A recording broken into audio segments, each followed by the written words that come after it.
Okay, hello everyone. This is Luminousz Ztarr. Welcome to my channel. And as you can see, we are live. Now today I'm going to be talking about, well, you know what, before I get to that, my stars, thank you so much for your subscription. Also, thank you for your support in keeping this channel, Luminousz Ztarr, active. If this is your first time visiting Luminousz Ztarr, well, I certainly hope it's not your last, and welcome to Luminousz Ztarr. Wherever you are today or tonight, I wish you the very best. Now, let's get on with the live stream. Okay, today I'm going to be talking about how some children in some dysfunctional families are outcasted, or they are becoming outcast. Well, this is because sometimes some parents who have a cluster B personality, what's going on is that they are using very abusive tactics to outcast a particular child.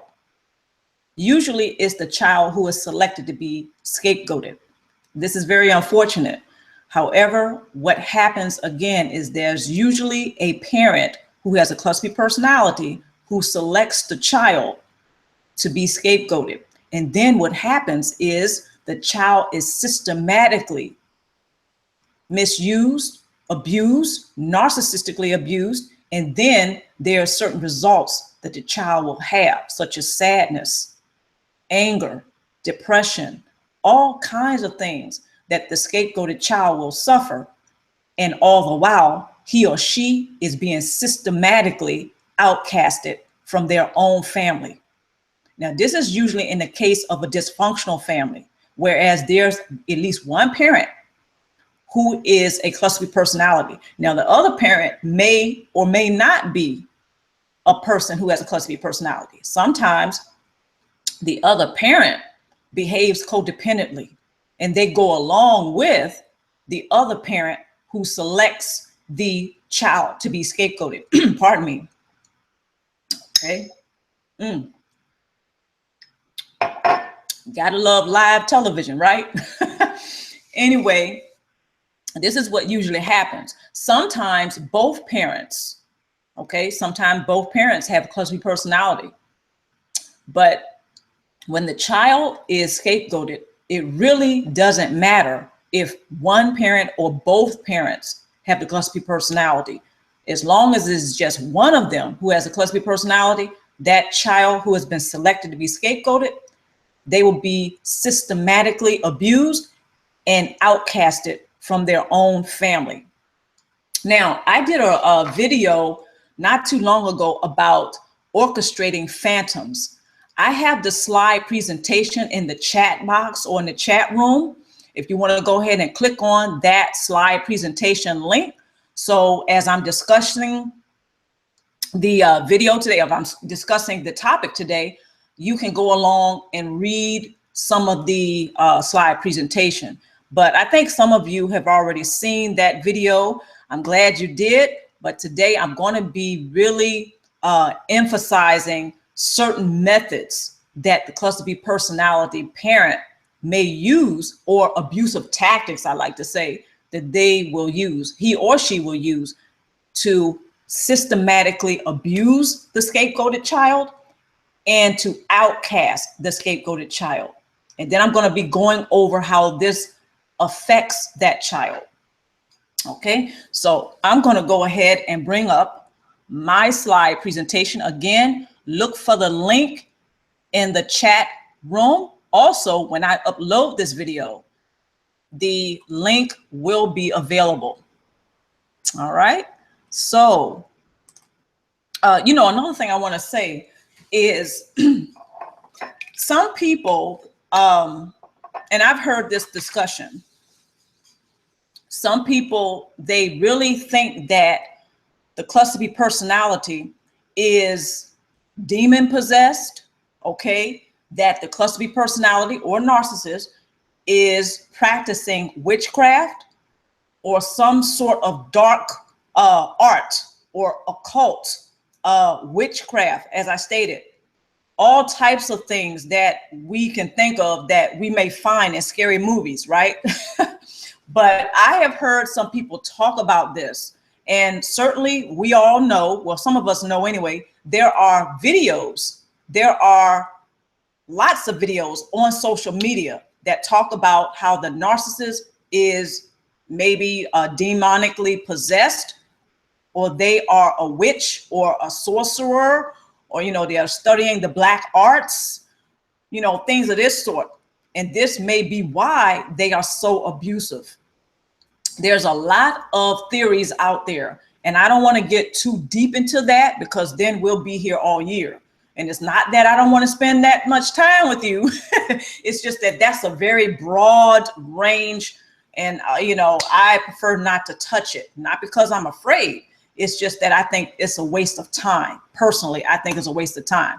So I'd rather just go ahead and pinpoint certain things, such as how the narcissist has abusive tactics, which they use for sources of supply, and to have a strong sense of control in the relationship. Also, so they can preserve or maintain that false self-image that some of us who are involved with cluster B personality, we already know that this is what their main objective is the source supply, which correlates or go right into that preserving the false self-image. Okay, so, and I did a video recently about how when the narcissist or the cluster B personality, when they are trying to tell you who you are, how can they really do that when they don't really know who they are? Okay, they don't have their identity in check, because a lot of them had detached when they were children or when they were teenagers, or whenever they decided to detach from that part of themselves that behaves more like a human being, okay, or has a higher sense of a consciousness. Whenever somebody detaches from themselves that is more human-like, okay, when they behave more human, it is a result of them having a lower state of consciousness. Let me just correct what I just said. What I meant to say was when the result of someone having a lower consciousness is because he or she has decided to detach from that part of themselves that would have them behaving more like they are human. It's not that the narcissist is not human. Now, I've heard that one too. That's a huge one that's going around social media. But I don't think just social media, but in someone's circles. They may be having the discussion with someone else, their friends, their families, or, you know, someone like that. The discussion is narcissists are not human. Now, I am not taking it that far, again, because I don't agree with that. I think that when narcissists and cluster B personalities behave badly, okay, is because, again, they have a lower state of consciousness. They have detached. They have detached from that part of themselves that behaves more human-like, or behave more like they are human. Okay, their humanity has been chopped off, okay, at the knee or at the neck or whatever.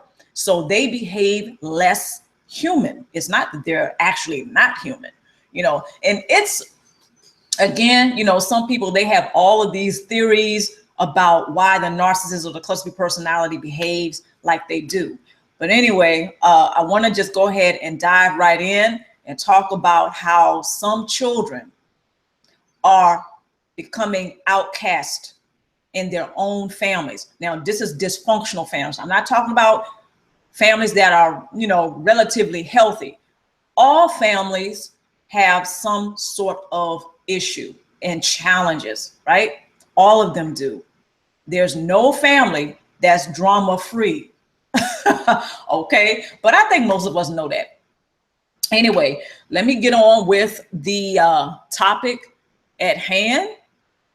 And I want to go ahead and thank all of you, especially my stars, that's joining me today. And I know this was spontaneous. I decided to do a live stream.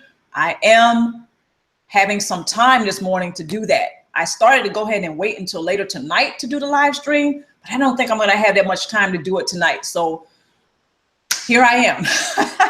And I certainly hope you guys and gals, especially my stars, will enjoy this live stream. All right. Now, let me make sure I have everything working. Okay, here we go. And I read some of the comments, and some of you actually reached out to me after I did that video on orchestrating phantoms. Okay. And I so appreciate that. Now, from some of the comments and the response that I did receive, I'm getting that this was one that really hit home with a lot of my stars. Maybe not with everyone who watched the video, but certainly with my stars, those of you who are currently subscribed to the channel. This one hit with you a lot. This one really went, hit home with you, because what's happening again, when there's an orchestrating of phantoms, we have the cluster B personality, who is usually the parent or the caregiver, who again appoints a particular child to be scapegoated. And this is in a dysfunctional family setting. So when that cluster B personality parent orchestrates phantoms, what's going on is the rest of the family of the scapegoated child is really not available, especially emotionally, to that scapegoated child. So each and every family member is being affected by the dysfunctional family, all of the abusive tactics and shenanigans of, that's become my new favorite word, by the way. Some of you probably have noticed I've been using that word a lot in my videos lately. But a lot of the shenanigans has been going on by the cluster B personality in the dysfunctional family. So with all of this drama and chaos, due to the abusive tactics that's going on, that scapegoated child, they're being affected spiritually, psychologically, emotionally, so on and so on. And you know what? So is the rest of the family, but on another level. That's what's so wild about it. See, the scapegoated child is being affected, but again, the rest of the family is being affected by the abusive tactics of the narcissist and the cluster B personality as well, but on a different level. So when the scapegoated child looks around his or her family, and to their horror, they realize that they are alone. They're alienated. They have been isolated in their families without being physically removed from the family, which is even more traumatic. It's like the child who is scapegoated, they realize that their family of origin, the dysfunctional family, there's no one for him or her to rely on emotionally, spiritually, sometimes not even physically. Okay, there's no one in the family that they can really have a real connection with. So those family members, in a sense, become ghosts or phantoms. Yes, physically they are around. Now, however, that child, he or she, they find that there's no one that they can have a real deep connection with. There's a lot of the bodies or the family members around, all the family is around is a shell of the family, but that child realizes that there's really no one that they can connect to. And that actually places another layer of trauma for that child. Okay, so there's usually layers of trauma that occurs when a child is abused by a narcissistic family member in a dysfunctional family. Now, let me go ahead and take out the narcissistic family member for a minute and just say maybe it's a parent. Let me just remove them for a minute and just say that it's a dysfunctional family and a parent who is abusive towards that child who is being scapegoated, because sometimes that's the case too. It's not always a parent who is behaving or abusing that child narcissistically. But either way, the child can end up suffering layers upon layers of trauma. So by the time he or she becomes a minor or adolescent on into adulthood, there's many or multiple layers of trauma that he or she has not even begun to work through yet. Okay, so I just thought I would paint that. I know it's kind of grim, but I just wanted to give you a very clear picture here of how deeply affected a child or become simply by, it's not simple, but basically by the experience of being in a dysfunctional family, particularly when there is a parent who behaves narcissistically or is behaving narcissistically abusively towards that child. You know, there's narcissistic family members. There are, it's not just the parents. In other words, it could be family members, grandma, grandpa, aunts, uncles, cousins, siblings. You know, it doesn't just have to be the parent, but today I'm really going to focus more on the parents than anyone else in the family. Okay. So for the scapegoated child, once he or she, there's no one in their family that they can really count on. So in a sense, and figuratively speaking, there's a lot of family members who become ghosts or phantoms to that scapegoated child. Now, the child may not be able to articulate that very reality, but they certainly can feel it. Hope that makes sense. I think to a lot of you who are watching and who will later watch this video, it's going to hit home with you that the child may not be able to articulate how they experience their dysfunctional family, but they certainly feel it. I think this is one of the reasons why, you know, a lot of children are very impressionable, and, you know, they notice a lot of things. And, you know, some people don't realize that, but a lot of children, they realize and they feel a lot of things, even though they may not be able to articulate what they are experiencing in the dysfunctional family. Okay, so orchestrating phantoms. Now, this is something that the cluster B personality family member is doing. Usually it's the parent or parents. It could be both of them. Usually it's one of them. If you have a parent who are both narcissists or have a cluster B personality, right? It's going to be at least one of them that's more dominant than the other.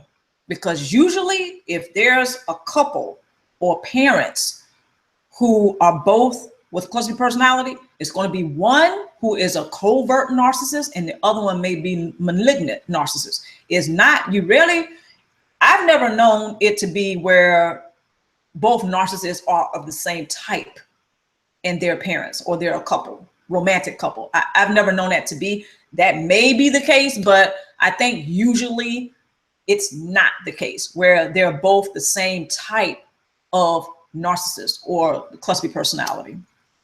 But anyway, there are certain characteristics that the cluster B personality has. Okay. And before I really get into that, let me just backtrack on something. When the cluster B personality, who is the parent, right? Now, again, it could be someone else in the dysfunctional family, but let's just focus in on the parent for a minute. The cluster B personality, who is the parent, when they are orchestrating phantoms, right? Again, what's going on is that because all the family members are affected, because we've got to remember, the cluster B personality parent who is abusing the scapegoated child realizes before anybody else in the family that the head honcho or the ringleader is the parent who behaves narcissistically. And they are orchestrating phantoms in the dysfunctional family. The scapegoated child is the one that usually gets that hunch first. Again, he or she may not be able to articulate that, but they, in other words, they feel something with the family is not quite on par or on point or up to par or on point. They realize this. So that child, again, is like they are imprisoned in their own families. Again, this is dysfunctional family. So when that cluster B personality is orchestrating phantoms, really what's going on is that each and every family member is affected by the abuse, but on a different level. It's almost like everybody in the household is in their own corners, suffering, okay, and enduring a certain type of abuse, or actually several types of abusive tactics from the narcissist or by the narcissist. So for instance, mom, she may be the one who behaves codependently, while the father in the family may be the one who is choosing the child to be scapegoated. There may be 3 children, but he will choose one child to scapegoat. The other 2, they're not off the hook, by the way. They also suffer the abusive tactics of their father, who is a cluster B personality. And you know what? The mother does too, even though she behaves codependently. And she chose that particular partner to be with romantically, to marry, to have children with. But this is what I want everyone to understand before I really get into the live stream. I mean, I already have, but you guys know what I'm talking about. I just really, before I get deeper, I really want to set up the picture for you. So basically, the father is the one who behaves narcissistically and who has chosen the scapegoated child, while the mother is the one who behaves codependently.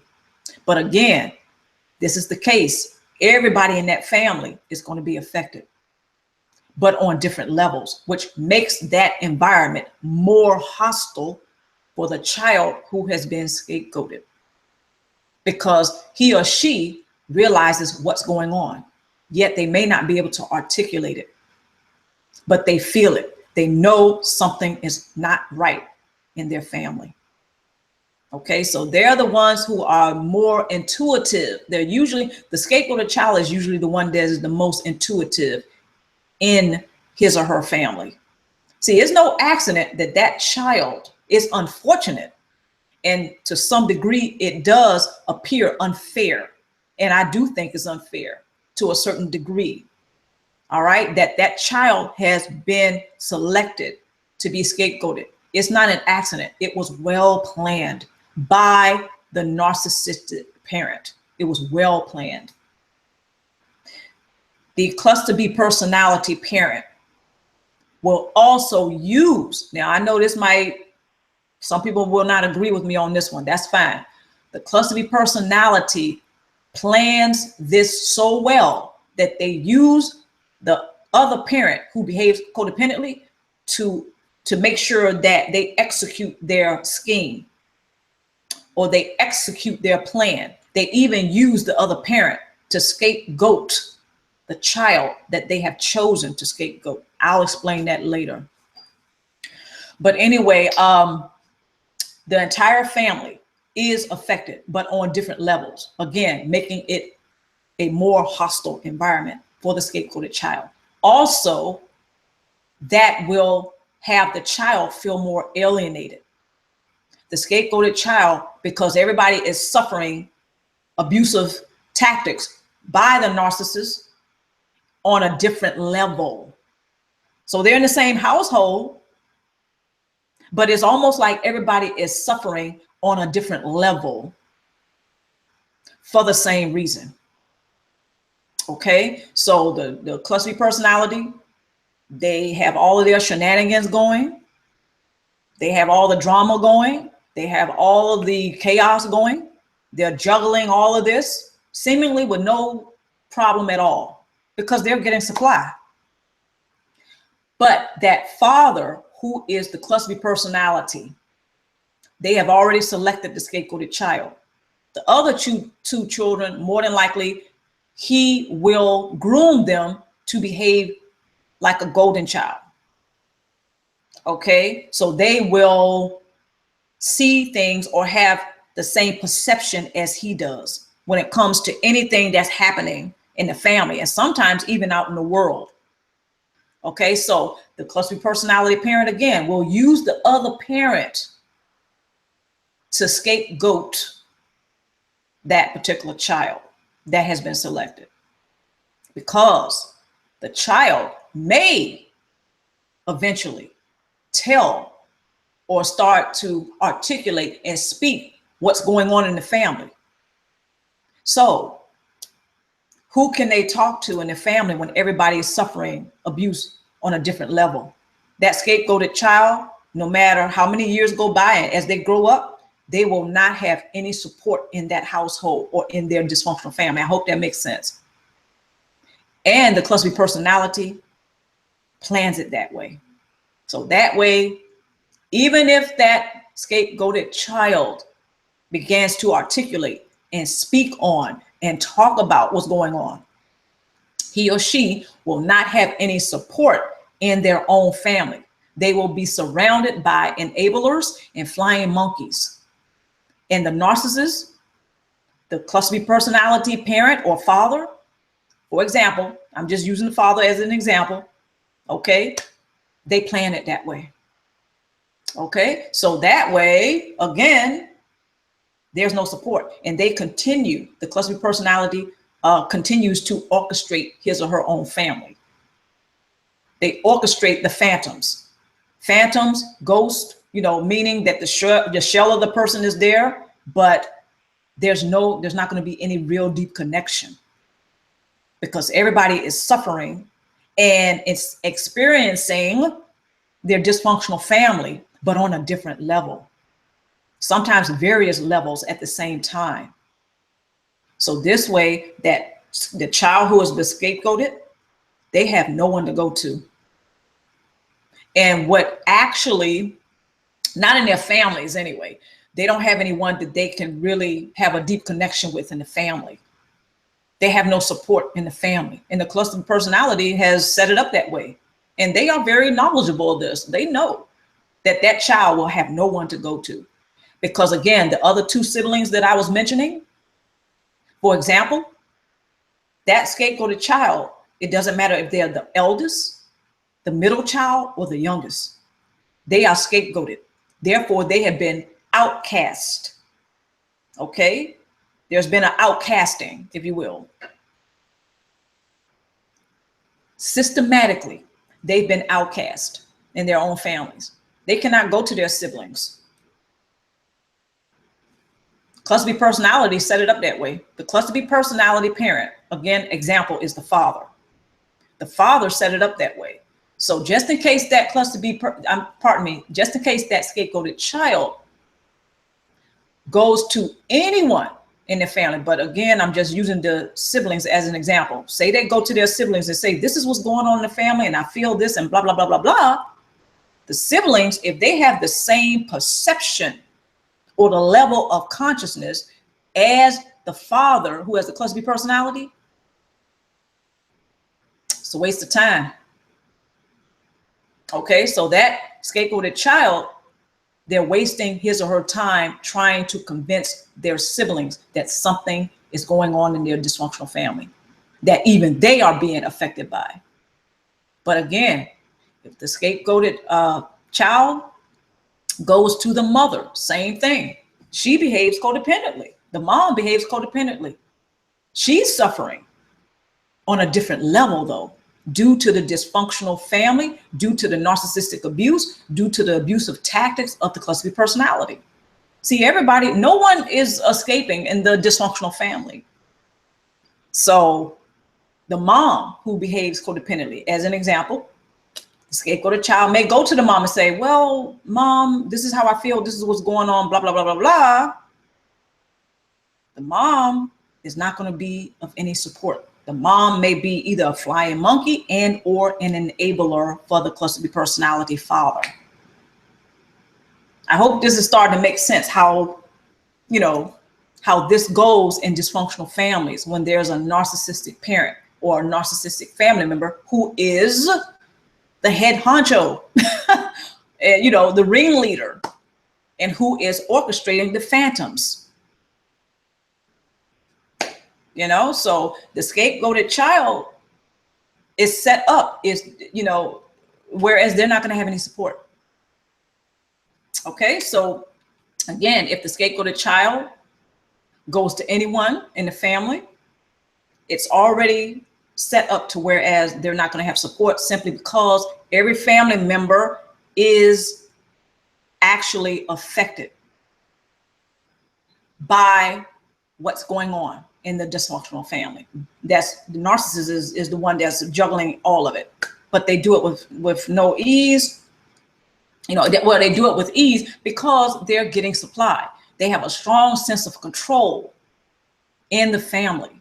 So he or she is not going to have any problem orchestrating phantoms in his or her family. They're not going to have any problem with it because they're getting all the fuel. That's the gift that keeps giving. They're getting all the fuel. They have a strong sense of control of their family. Also, they are maintaining their false self-identity or image. See, all of that is, it's all good seemingly for the cluster B personality in the family, in the dysfunctional family, who is orchestrating the phantoms. Okay, so everyone in the family, the scapegoated child, looks around and they realize that, oh my goodness, there's no one that I can really connect to in my family, because they're all, figuratively speaking, they're gone. They have checked out, because mom over here, who behaves codependently, she's busy trying to please the narcissistic parent. She's too busy she's going through, all the things internally she's going through to try to make sure her marriage stays intact, the family stays intact, and all of this is an illusion. We know that, but what I'm saying is she's busy doing that. So she's not going to be able to connect to her child who's been scapegoated. And all the while, she may not be aware that she has been used by the narcissistic parent to pull it off, because she behaves codependently. So even emotionally, spiritually, psychologically, possibly, she's not equipped to even defend her scapegoated child. And the narcissistic parent probably knows that. So this is how the narcissistic parent can use, the narcissistic parent can use the codependent parent, or the parent who behaves codependently, to be able to scapegoat the child with no interruption, with no problem. No one's going to stop the narcissistic parent from systematically abusing the scapegoated child and making sure that he or she is outcast from their own family. And again, what also makes it a hostile environment is that the child is not physically removed from the dysfunctional family, but psychologically, emotionally, spiritually, so on and so on, that child has been outcast. So it's almost like the child looks around and they see that there's a shell of a family. There's no real deep connection. And all the while they get that the head honcho of all of this madness is the cluster B personality parent. Yet they are helpless. The child is helpless to do anything about it. Because number one, either they are the child or they're a minor. So what can they really do?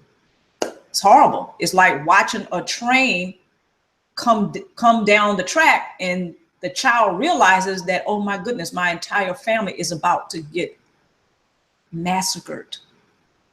They're about to get run over by the train. And the one that's driving the train is the narcissistic parent. And the child sees all of it. And what can they do? Probably not much of anything.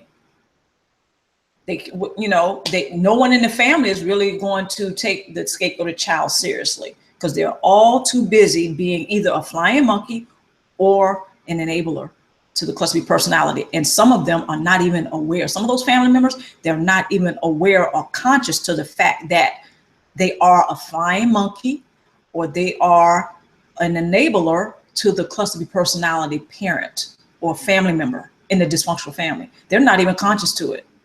Some come to realize it, but they go along with it because they benefit. They benefit somehow.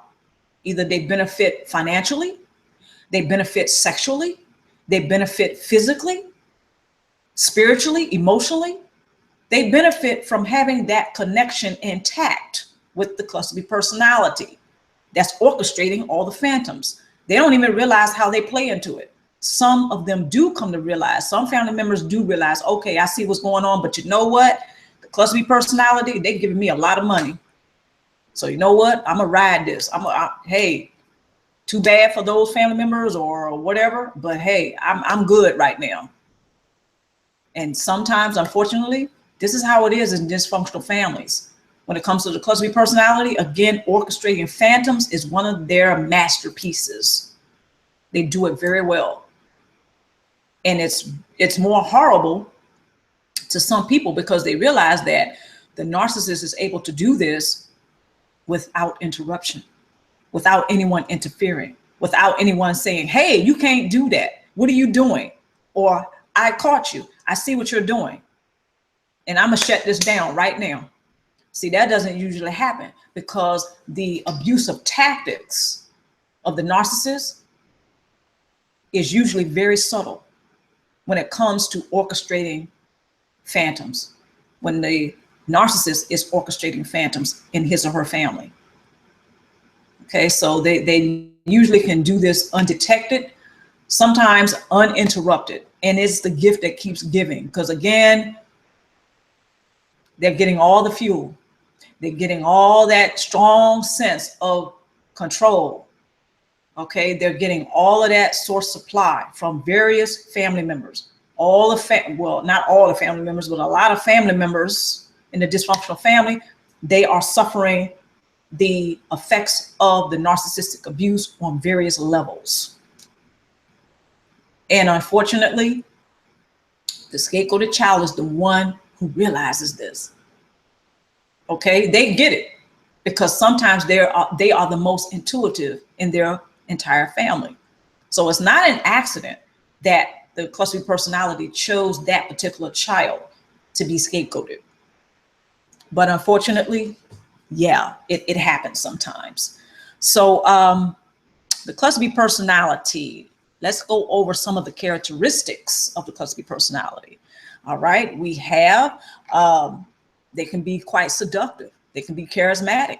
See, this is, and just those two characteristics I just mentioned, this is one of the reasons that a lot of the abusive tactics of the cluster B personality go undetected. Because unfortunately, and I kind of hate to say this, but I'm going to say it anyway, some of the cluster B personalities, they can be very charismatic. They can be very seductive. Therefore, the traps that they set for their targeted prey are very appealing. So they're not detected. They can go up under the radar and not even be detected.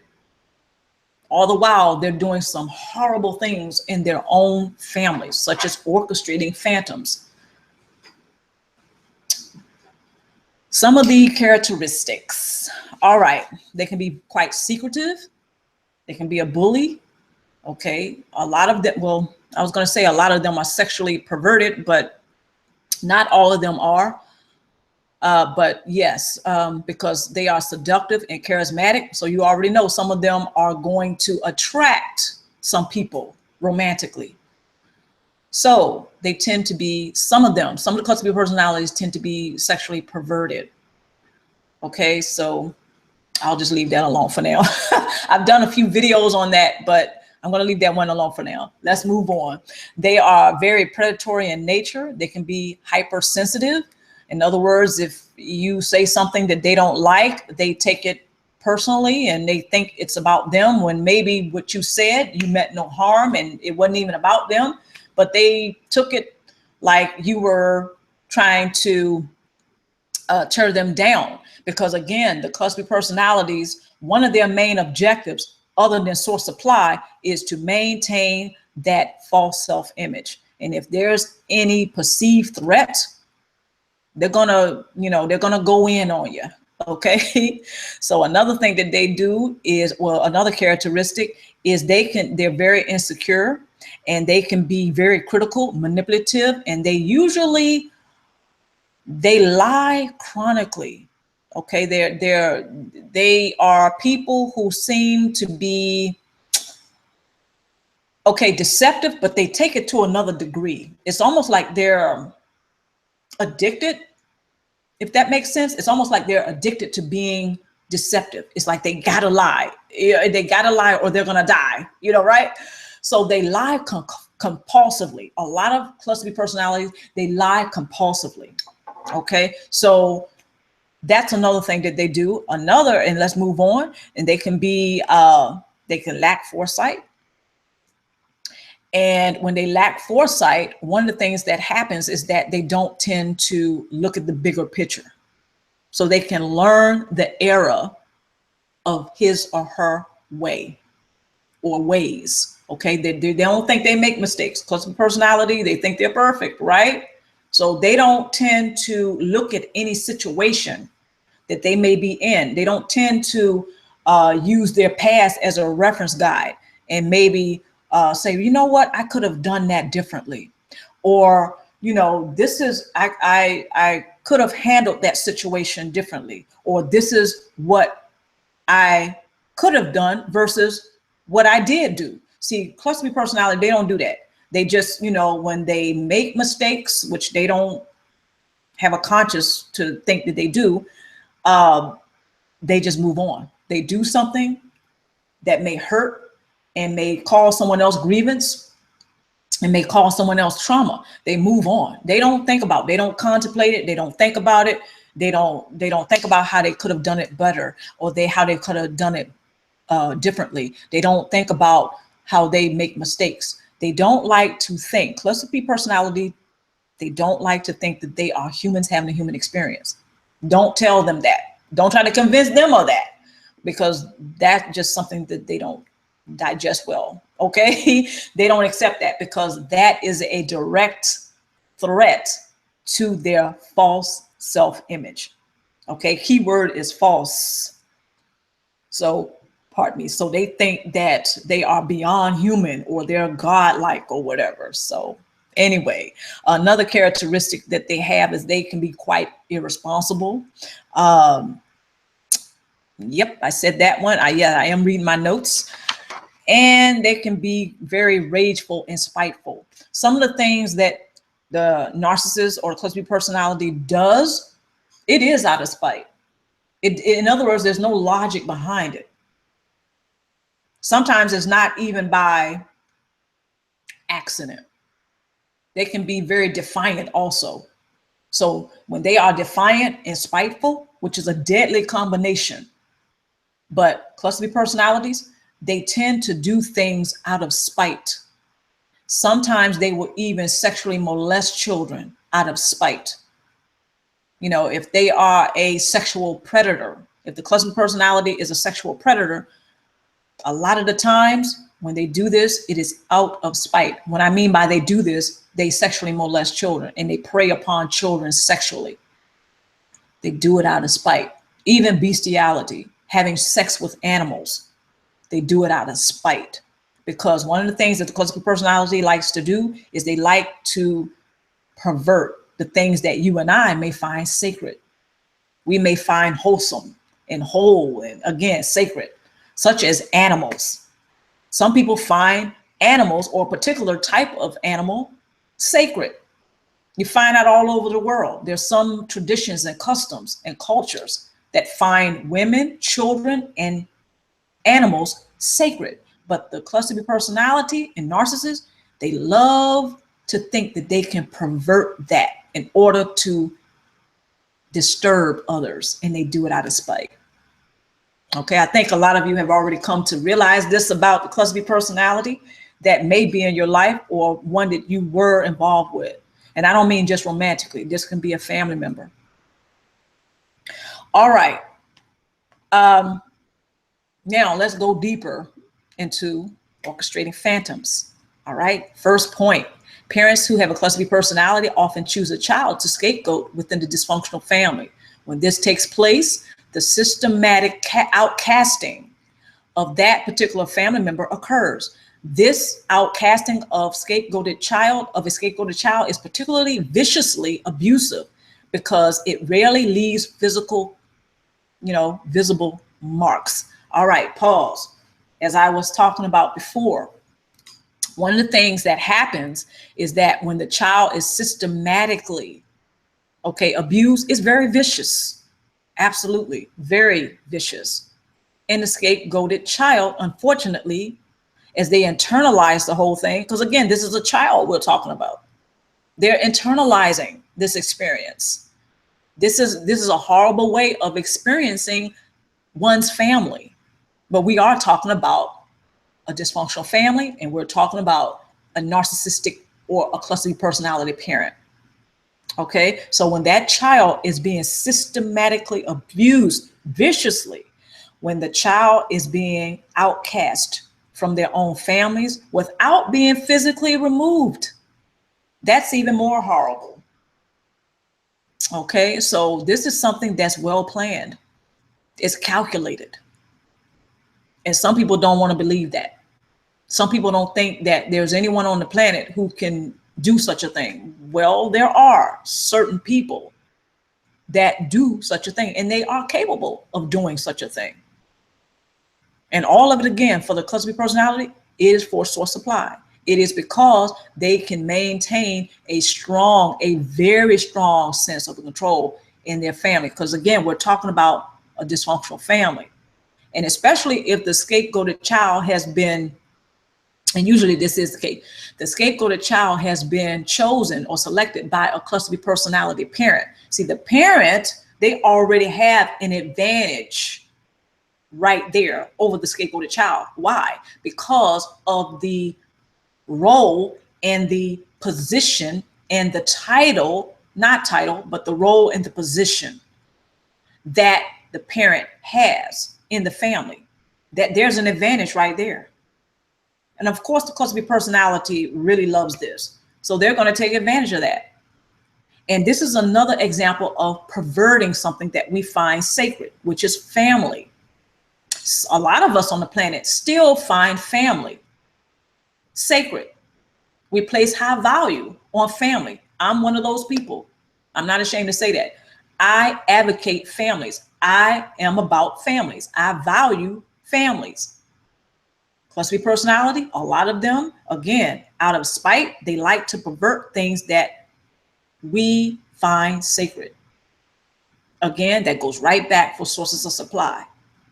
Because they feel like, because the cluster B personality feel like if they can disturb others by perverting what they find sacred, that gives them a strong sense of control. But it's all an illusion, because we cannot control one another. We can influence one another. But when it comes to the cluster B personality, that's not enough. They must, in order to maintain the false self-image, the false self-image of the cluster B personality is one who can control, even with an iron fist or whatever. They can control everything and everyone because they're beyond human. I hope that makes sense.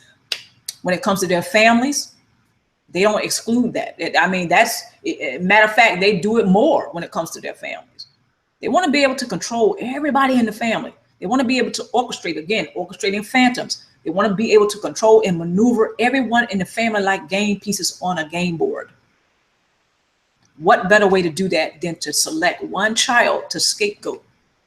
Select the child that is the strongest in the family.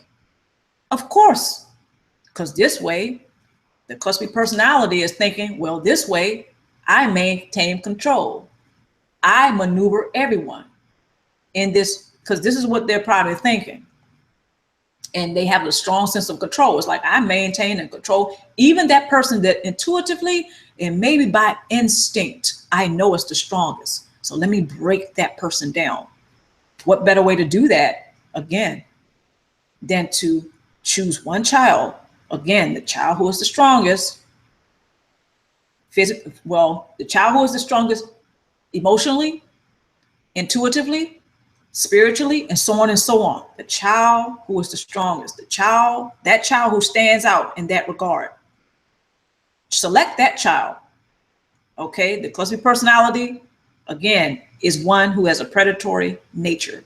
They're going to snuff out or sniff out or scout out or be on the prowl for those that stand out in the family, and they're going to go in on him or her. So they can control. So the cluster B personality can control the entire family. This goes right into how they maintain their false self-image. The false self-image of the cluster B personality is one who controls everything and everyone at all costs, all the time, consistently. Okay, so what better way to do that again in their own families than to select a child and scapegoat him or her and outcast that child without physically outcasting the child, but outcasting the child spiritually, emotionally, so on and so on. Psychologically, spiritually, outcast that child in every other way except physically. By doing that, it traumatizes that child even more. And again, it's well thought out, is well planned, and unfortunately, is usually well executed. Okay? All right, next point. There is usually one parent with a cluster B personality who is a ringleader in the dysfunctional family, who encourages the continuation of dysfunctional and abusive behavior, regardless if it's one parent or a two-parent household. Pause. Now, this is what I was saying before. The cluster B personality parent, right? They more than likely, since they're the ones orchestrating phantoms or orchestrating the rest of the family, right?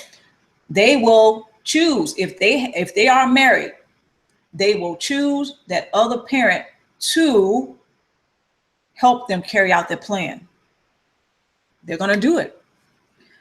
And they really don't, the cluster B personality, they don't care about the consequences.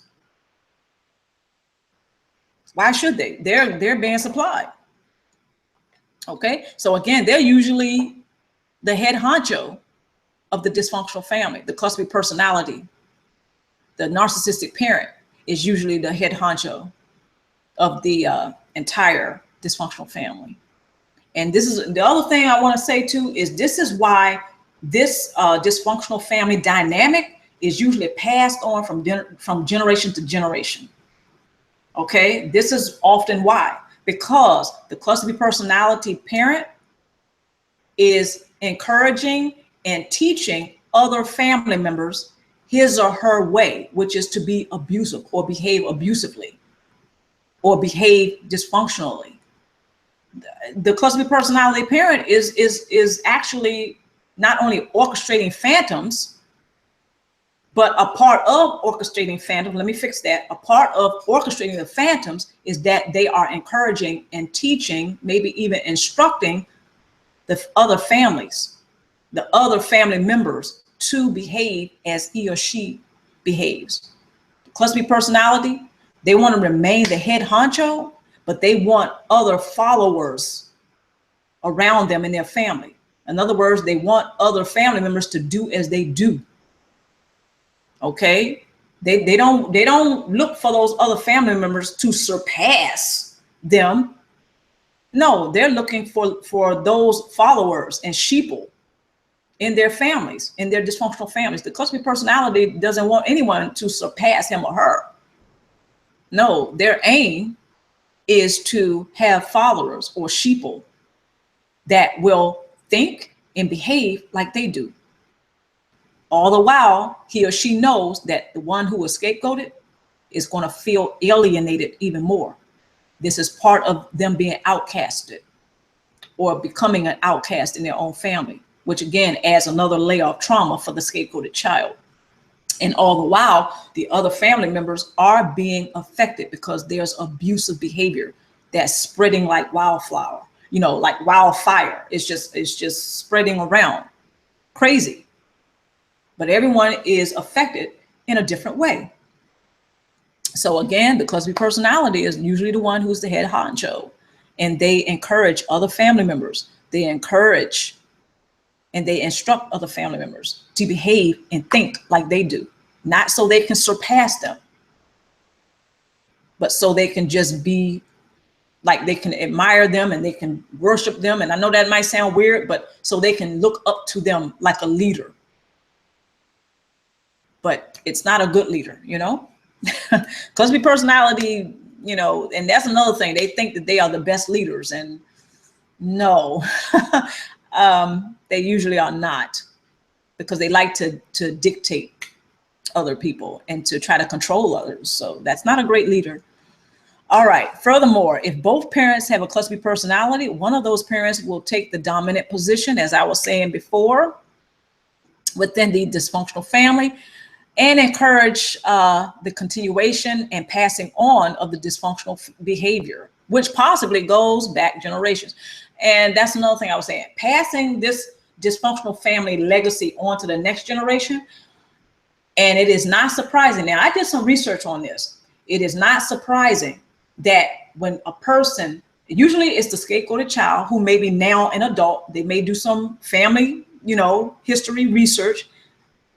It is not very uncommon. It is not surprising either that one finds that prior generations have also suffered due to dysfunctional family, due to the dynamics of a dysfunctional family, due to abusive tactics. They may even find that there have been cluster B personalities in prior generations. Maybe their grandfather was a cluster B personality or a hardcore narcissist. He might have been in that small percentage of the population that's a hardcore narcissist. Never know. But this is not surprising to find this dysfunctional family dynamic that has the cluster B personality in it somewhere, right? It's not surprising to find it in prior generations and generations to come. It gets passed on. It's a dysfunctional family legacy. That's what I like to call it. And unfortunately, it gets passed on quite often because there are not a lot of people who will interrupt or break that particular dynamic, that dysfunctional family dynamic. They will not break the dysfunctional family cycle. Some people, they are aware that that pink elephant is in the room, but because they benefit in some way, shape, or form from keeping their mouth closed and not, you know, and maneuvering around the pink elephant, that's what they do, because they're getting benefits, whether it's financially, sexually, or whatever, you know, psychologically, and sometimes it's all the above. They're getting benefited in various ways by the cluster B personality. And it's not shocking that a lot of cluster B personalities, they have to manipulate others to be around him or her. They have to use manipulation, because if they are really, you know, behaving like they really are, if they take the mask off, I put it like that. If they take that mask off and show people who they really are, the cluster B personality will not have anyone around him or her. So they have to, again, they quite, you know, they can use charisma, they can use seduction, emotional manipulation, all these things. They have to make sure that the traps that they set for targeted prey, whether they're family members or not, has to be appealing.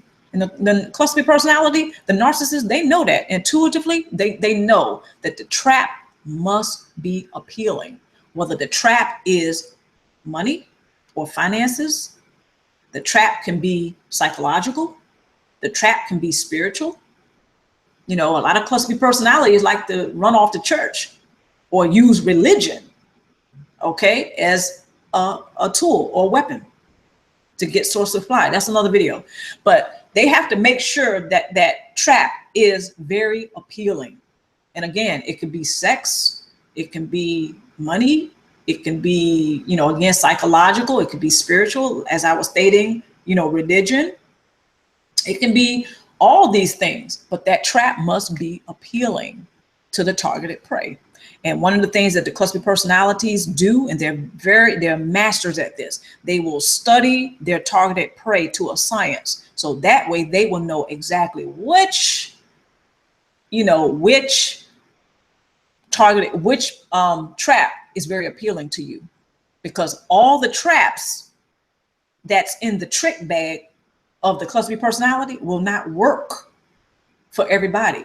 It's not a one size fits all. And again, the cluster B personality is predatory. They have a predatory nature. They are predators. Okay. So what does a great predator do? They scout. They are on the prowl consistently, and they study the targeted prey. They watch them closely, and then they go in. Okay. So when they study the child who has been selected to be scapegoated, again, that's why I said the cluster B personality parent, it wasn't an accident. They studied that child first. They even studied the parent of that child, okay, who 9 times out of 10 chances behaves codependently. As I use the example of the mom who behaves codependently. She's married to someone who has a cluster B personality, and they're the most dominant one in the family. So sometimes that's how it works out. But that cluster B personality partner, they have even studied the partner who behaves codependently. And if that partner in the cluster B personality has children, this is why I said the cluster B personality will use the parent or the partner who behaves codependently to get to that scapegoated child. Okay, they will, in other words, they will go through the codependent parent in order to effectively scapegoat the child that they have selected, that the cluster B personality has selected. It's sad, true, tragic, and often the case, okay, in a dysfunctional family, whereas there's a scapegoated child in a cluster B personality parent. This is why I say they will study, the cluster B personality will study his or her targeted prey. And sometimes the cluster B personality, they have more than one targeted prey. So they will study and then they will make their move. So it's quite calculated when they choose a child to scapegoat. It is calculated, it is planned, it is strategized, it is then executed. They usually choose, again, the child who is the strongest in the link, in the family. They're the strongest. However, they are a safe victim. What's a safe victim? A safe victim is that child who the narcissist, who is the predator, they look around and they find out, wow, nobody really cares for this child. That's a safe victim, a safe victim.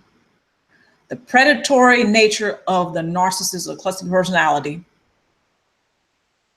once they get wind of a targeted prey that is unprotected, unloved, unsupported, they go in. That's why I say usually the scapegoated child has been studied prior to him or her being selected to be the scapegoat. See, there's many reasons why that particular child was selected as a scapegoat. And it's not because they were defected or weak, you know. Well, physically, they may be weak. Yeah, they may be weaker physically because they are a child. But psychologically, spiritually, emotionally, so on and so forth, that child may be stronger than the narcissist. And in many cases, they are. They're not necessarily physically stronger. But when it comes down to the cluster B personality selecting the scapegoated child so they can continue to orchestrate the phantoms in the dysfunctional family, okay? This is one of the things that cluster B personality, they must do. This is one of the things that cluster B personality must do. They must study and scope out the targeted prey. And sometimes it's more than one person. But when it's the scapegoated child, yeah, the cluster B personality is going to study. They're going to look at what's going on around the child. Is that child a safe victim? If so, well, That's more supply for me, the narcissist will say. Because the mother who behaves codependently, the narcissist may say, I don't have to worry about her. I don't have to worry about him. They behave codependently. I have them up under my thumb. I got them under my control. They're going to do what I say. They may even do what I do. I can whisper something in their ear. They'll go for it. And a lot of the times, that's what happens. That's exactly what happens. So the scapegoated child, again, is internalizing all this. They see the big picture. They may not be able to articulate it. And I want to take something else. I want to say something else about that and take it further and say that even when that scapegoated child grows up, becomes an adult, they still may find it very challenging to articulate what happened, how they experienced their dysfunctional family. Very fascinating, but very common. There's a lot of children who grow up, they were scapegoated in their families. They grow up, become adults, they still find it challenging to articulate how they experience their dysfunctional families. Okay, and this is not surprising. This is not to say they're dumb. Of course not. No. That's not what I mean. They find it very difficult to articulate, to give a cohesive narrative about what happened to them. Because first, we're talking about trauma. What's the result of experiencing a family like that? What's the result? That child will grow up, okay, again, not necessarily being able to or give a cohesive narrative as an adult what their experience was in their family. That's due to trauma. Self-regulatory processing. Okay, that's something else. You know what? I'll leave that one alone. I've already done a few videos on self-regulatory processing. Please check those out. I was going to say something about that, but I don't want to get too far off the topic because some of my stars, you already know, once I get to talking, that's, I can start talking on the topic for days. But yeah, when the scapegoated child grows up and they have a challenging time articulating what happened to him or her in their families, when they have a challenging time, when it's very difficult and challenging to articulate it and to give a cohesive narrative, it is not shocking. It shouldn't be shocking to anyone, not even the best counselor, not even the most certified psychologist or mental health professional. That should not shock them. That should not shock him or her, because we're talking about layers upon layers of trauma that person who has been scapegoated in his or her family, 9 times out of 10 chances have not even began to deal with. Okay, so how can they articulate? How can they give a cohesive and clear narrative of what happened to them in their families? It's buried up under a lot of layers of trauma. It consists of a lot of the layers of trauma. So it's not surprising that this occurs. It's not that that person who has been scapegoated in their family, it's not that they are not intelligent. It's not that they are not able to articulate and speak well. That's not it. See, we have to look at the fact that there's been trauma. Okay, got to look at that. What's the effects of trauma? I say I'm not going to get deep into it, but the effects of trauma is not being able to regulate oneself very well, process stress very well. That's where regulatory processing comes in. Okay, when a person is confronted with a particular challenge that may be traumatic and stressful, very stressful, self-regulatory processing is being able to realize that something traumatic and very, very scary or very horrible is happening, and being able to hold on to oneself, remain grounded, and regulate oneself and process stress very well, whereas they're not overwhelmed by what's going on.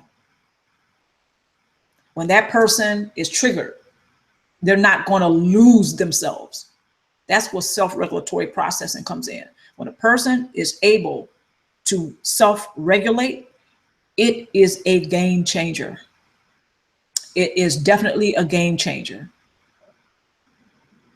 to the person who has been traumatized in his or her past, has suffered childhood trauma, and as a result has had layers upon layers of trauma. One of the best ways to break through that layer of trauma is self-regulatory processing. Okay, let me go ahead and move on. Is everyone doing okay? I hope so. All right. Another dynamic that's, another dynamic that sometimes takes place within the dysfunctional families with a narcissistic abusive parent who has a close personality is divide and conquer. I'm going to stop right there. Divide and conquer. So what I was talking about, I kind of touched on that before, but the divide and conquer, okay, that particular method of madness, that cluster personality parent usually, they play that to a T. Divide and conquer. So when they are orchestrating the phantoms, okay, in the families, cluster personality, another thing that's happening consistently, but it's very subtle. It's an abusive tactic that is very subtle, and it is divide and conquer. Very subtle. In other words, it is barely detectable that is going on, but it's hot and heavy. It's going on consistently, year after year, day after day, week after week, month after month, year after year. When we're talking about the dysfunctional family and the person who's the head honcho is a cluster personality parent, divide and conquer is one of their favorite abusive tactics, and it's very effective, very subtle, because again, no one in the family really realizes it's going on, except for the child who's been scapegoated. 9 times out of 10 chances, they sense and they detect what's going on, but again, they are not being able to articulate, because again, we're talking about children. They may be 5 years old, but they feel energetically that the family is not on point. The family is imbalanced. Something is going on, and that man or that woman over there, they're a bad person. Now that in a child, in the mind of a child, in the sight of a child, in the perception of a child, they know that big bad wolf over there is a big bad wolf. They may not be able to say it, but they feel it. Okay, so the whole time that the cluster personality parent is orchestrating phantoms, they are dividing and conquering. They're sifting out the family members who can be their sheeple, flying monkeys, enablers. Same time, they select the scapegoated child, push them over this side. Sheeple over this side. Scapegoated child over this side, because they're going to be outcasted. Hope that makes sense. So divide and conquer is happening the entire time. It's constant. It never sleeps. That's the wolf that doesn't sleep in the dysfunctional family. I mean, there's other wolves, but that's one of the biggest, baddest wolves that doesn't sleep in the dysfunctional family. Divide and conquer, because it's very effective. yet very subtle. Okay, like a wolf that can move in the night, can move in the shadows undetected. Divide and conquer is one of the most destructive, abusive tactics of the cluster B personality parent in a dysfunctional family. It really is. Because again, kind of goes into the heart of the orchestrating phantoms. Okay, the narcissists, they are dividing, they're shifting out who they can control or have a strong sense of control, having the sheeple, right? Because the cluster B personality, again, one of their main objectives is sources of supply and maintaining that false self-image. And again, what did I say about the false self-image? Can anyone remember? This is what the cluster B personality must maintain, the false self-image. The false self-image of the cluster B personality is, can anybody get it? Is a person who maintains the strength because they have the control. The person who must have control at all times. Okay, that's one of the main things about the false self-image of the cluster B personality. The person who can maintain control or have control of everyone and everything at all times. Okay, so divide and conquer, sheeple over here, the scapegoated child over there. Usually it's not more than one scapegoated child. Okay, it's not more than one scapegoated child. It's usually just one. So place him or her over there. Narcissists, they place the sheeple over here. All of this is in the family, by the way. Okay, so divide and conquer right there. And another way of making sure that the divide and conquer stays intact. And this is another, before I get to the point I was getting ready to make, I just want to say something real quickly. The divide and conquer is the gift that keeps giving to the narcissist. Because when they teach other family members to behave and perceive as they do, long after they're in the grave, there's other family members who pass on that dysfunctional family legacy, and they are golden children, okay? Or they are behaving codependently, where they will keep the deep, dark, dirty secrets of the cluster B personality parent, the one who's orchestrating the phantoms. Okay, so long after they're gone, they're 6 feet under, what they have planted keeps growing. Okay, so that's another reason for the divide and conquer, is the gift that keeps giving. The divide and conquer also is intact because this was the point I was going to make. Remember, I was talking about the siblings who may behave like the narcissist, and they may perceive and think like the narcissist. Well, that's planned too, because as all the children are being raised in a dysfunctional family, the cluster B personality is planting certain programs in the subconscious minds of the children. Here's the children over here that's going to behave the way, this is what the cluster B personality, he or she may be saying to themselves, his or herself, or thinking to themselves. This is their master plan. These are the children over here that are going to be the golden children. They're going to see the world the way I see it. They're going to see the family the way I see it. They're going to see the scapegoated child the way I see the scapegoated child. So it's almost like they make the other siblings, the other children in the dysfunctional family, a mini him or her.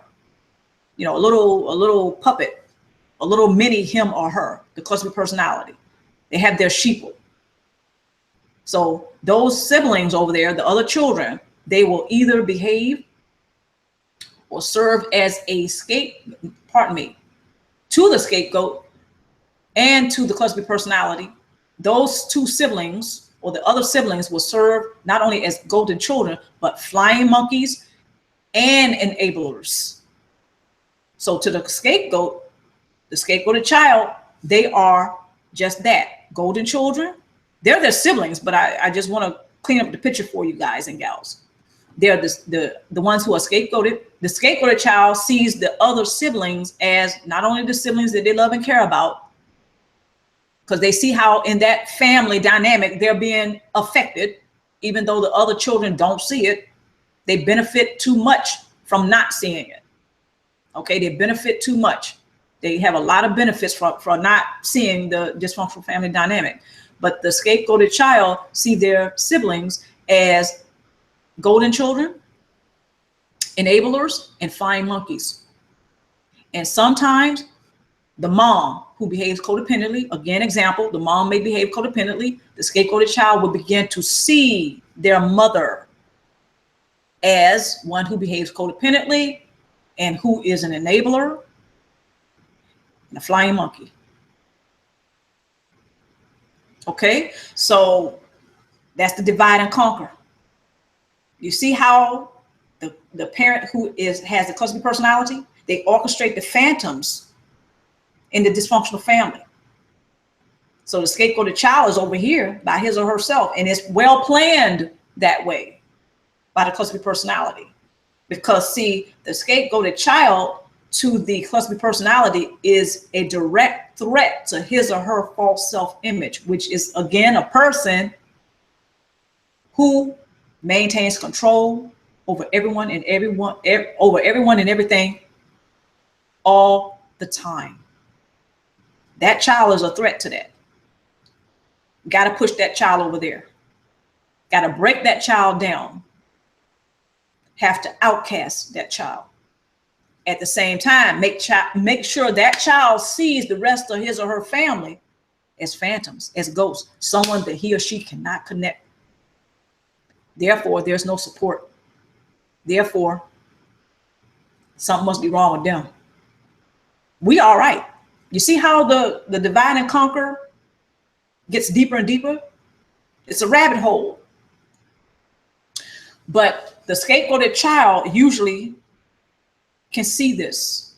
And by the time they become adults, again, this is also one of the main reasons why a lot of adults who have been scapegoated as children, not because they are unintelligent, not because they're stupid or dumb or anything like that, or ineffective, is due to layers of trauma. They are not able to provide a cohesive narrative of their experiences. That's often why, because they probably thinking, who will believe this? But it happens. Again, as I stated at the beginning of the live stream, that a lot of the abusive tactics of the cluster B personality is quite subtle when it comes to orchestrating phantoms in their dysfunctional family. When it comes to orchestrating the phantoms, when it comes to the dysfunctional family dynamic, all of those abusive tactics from the cluster B personality, not all of them, but a lot of them, quite subtle. They go up under the radar. They're not easily detected. So this is often why that divide and conquer method that the cluster B personality utilizes in his or her family is one of the most damaging, one of the most destructive tactics, abusive tactics that he or she utilizes for source supply. It's sad, but often true. In a lot of people's cases, it is proven to be true. You have some adults who realize that this happened to them in their families, and they make some pretty tough decisions. Now, I don't want to get that far. I'll just kind of, I'll touch on that. But some adults, they have to make those decisions, or they choose to make certain decisions when it comes to their immediate family or their family of origin, when they really look at their big picture and they clear the focus on it. Okay, they straighten out the focus, they clear it up, because they saw it when they were children, but maybe they put it away for a little while. Layers of trauma. That's another result of layers of trauma. Not only not being able to articulate what happened and give a coherent narrative of what happened or description what happened in their families, but they put away certain memories. Again, all of this is due to layers of trauma. So what's the result of layers of trauma? Not being able to practice self-regulatory processes. Number two, not being able to articulate what happened to him or her in their dysfunctional family, or give a cohesive narrative of what happened to him or her in their family. Number three, suppressing certain memories. That's another result of layers of trauma. There's many results, but those three I just wanted to share. Okay, so the divide and conquer is a itch, and put the B in front of it. Okay, it really is, but it's one of the most destructive tactics, abusive tactics of the cluster B personality that they like to use in their dysfunctional families. Okay, and this also, I'll just mention it again, the divide and conquer also encourages particular family members to pass on the dysfunctional family legacy to the next generation. Why? Because they, like the narcissist, they think there's power in numbers. Sometimes it is, but they think that, oh, the cluster B personality parent, they seem all right. You know, mama who behaves codependently, she seem all right. You know, the rest of us siblings, we all right. We, you know, we seem to be getting along, but there's this other family member over here, you know, the scapegoated child.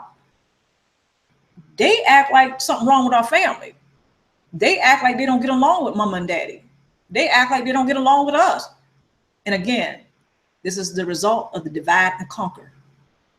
So when people huddle in groups and they all think alike and they do alike, they're carbon copies of each other, they tend to have more confidence in what they're doing. Even what they're doing is very destructive. Hope that makes sense. So this is another reason why that divide and conquer is so, again, put the B in front of itch. Okay, it's such a itch. It really is. All right. Moving on. Get my water. All right. Ooh, sun getting ready to come out. Kind of looking outside. Looked like at first it looked like it wanted to rain, but hopefully I'll get some sunshine today. Okay, I hope everybody is doing all right. I'm going to join you guys in the chat room soon. I just wanted to really put this out here, go over the information. So thank you for your time and your patience, and I'm so glad you're here with me today. All right. Okay, so it is during this divide and conquer that, oh, I read that. Okay, wait a minute, I didn't. It is during this divide and conquer process that the cluster B personality family member influences their family to gang up on the scapegoated family member who is viewed as an outsider and ultimately demonized by his or her family. The result is that the dysfunctional family has no real connection with one another. Being a real family with members who love, respect, grow together, and who love, respect, and grow together becomes an illusion. Pause. Okay, so basically, like I was saying before, the scapegoated child, they're internalizing, they can energetically, emotionally, intuitively, they can feel something's not right with their families, right? Now, as the child grows up and they're still processing, okay, they're still experiencing their dysfunctional family. They're looking around and they see other family members are affected by the dynamic of being a part of a dysfunctional family. Everybody's kind of like in their own corner, you know, suffering. So the illusion is that they are a family, a close-knitted family who grows together, who respect one another, who love each other. That's an illusion. And it is usually the scapegoated family member who learns this. Okay, they learn this maybe as a child, sometimes when they become a minor or adolescent, that reality really hits them hard. But again, everybody is like a phantom to him or her. Everybody in that scapegoated family member's family is like a phantom to him or her, because there's no real deep connection. That's an illusion. Deep connection or intimacy, love, respect, growing together as a family, resolving issues together, working as a team, working as partners to tackle and resolve the common conflicts and issues that come up in every relationship, not just a family, but every relationship. It's natural, okay? This is an illusion, and it is usually the scapegoated family member who really gets this first, okay?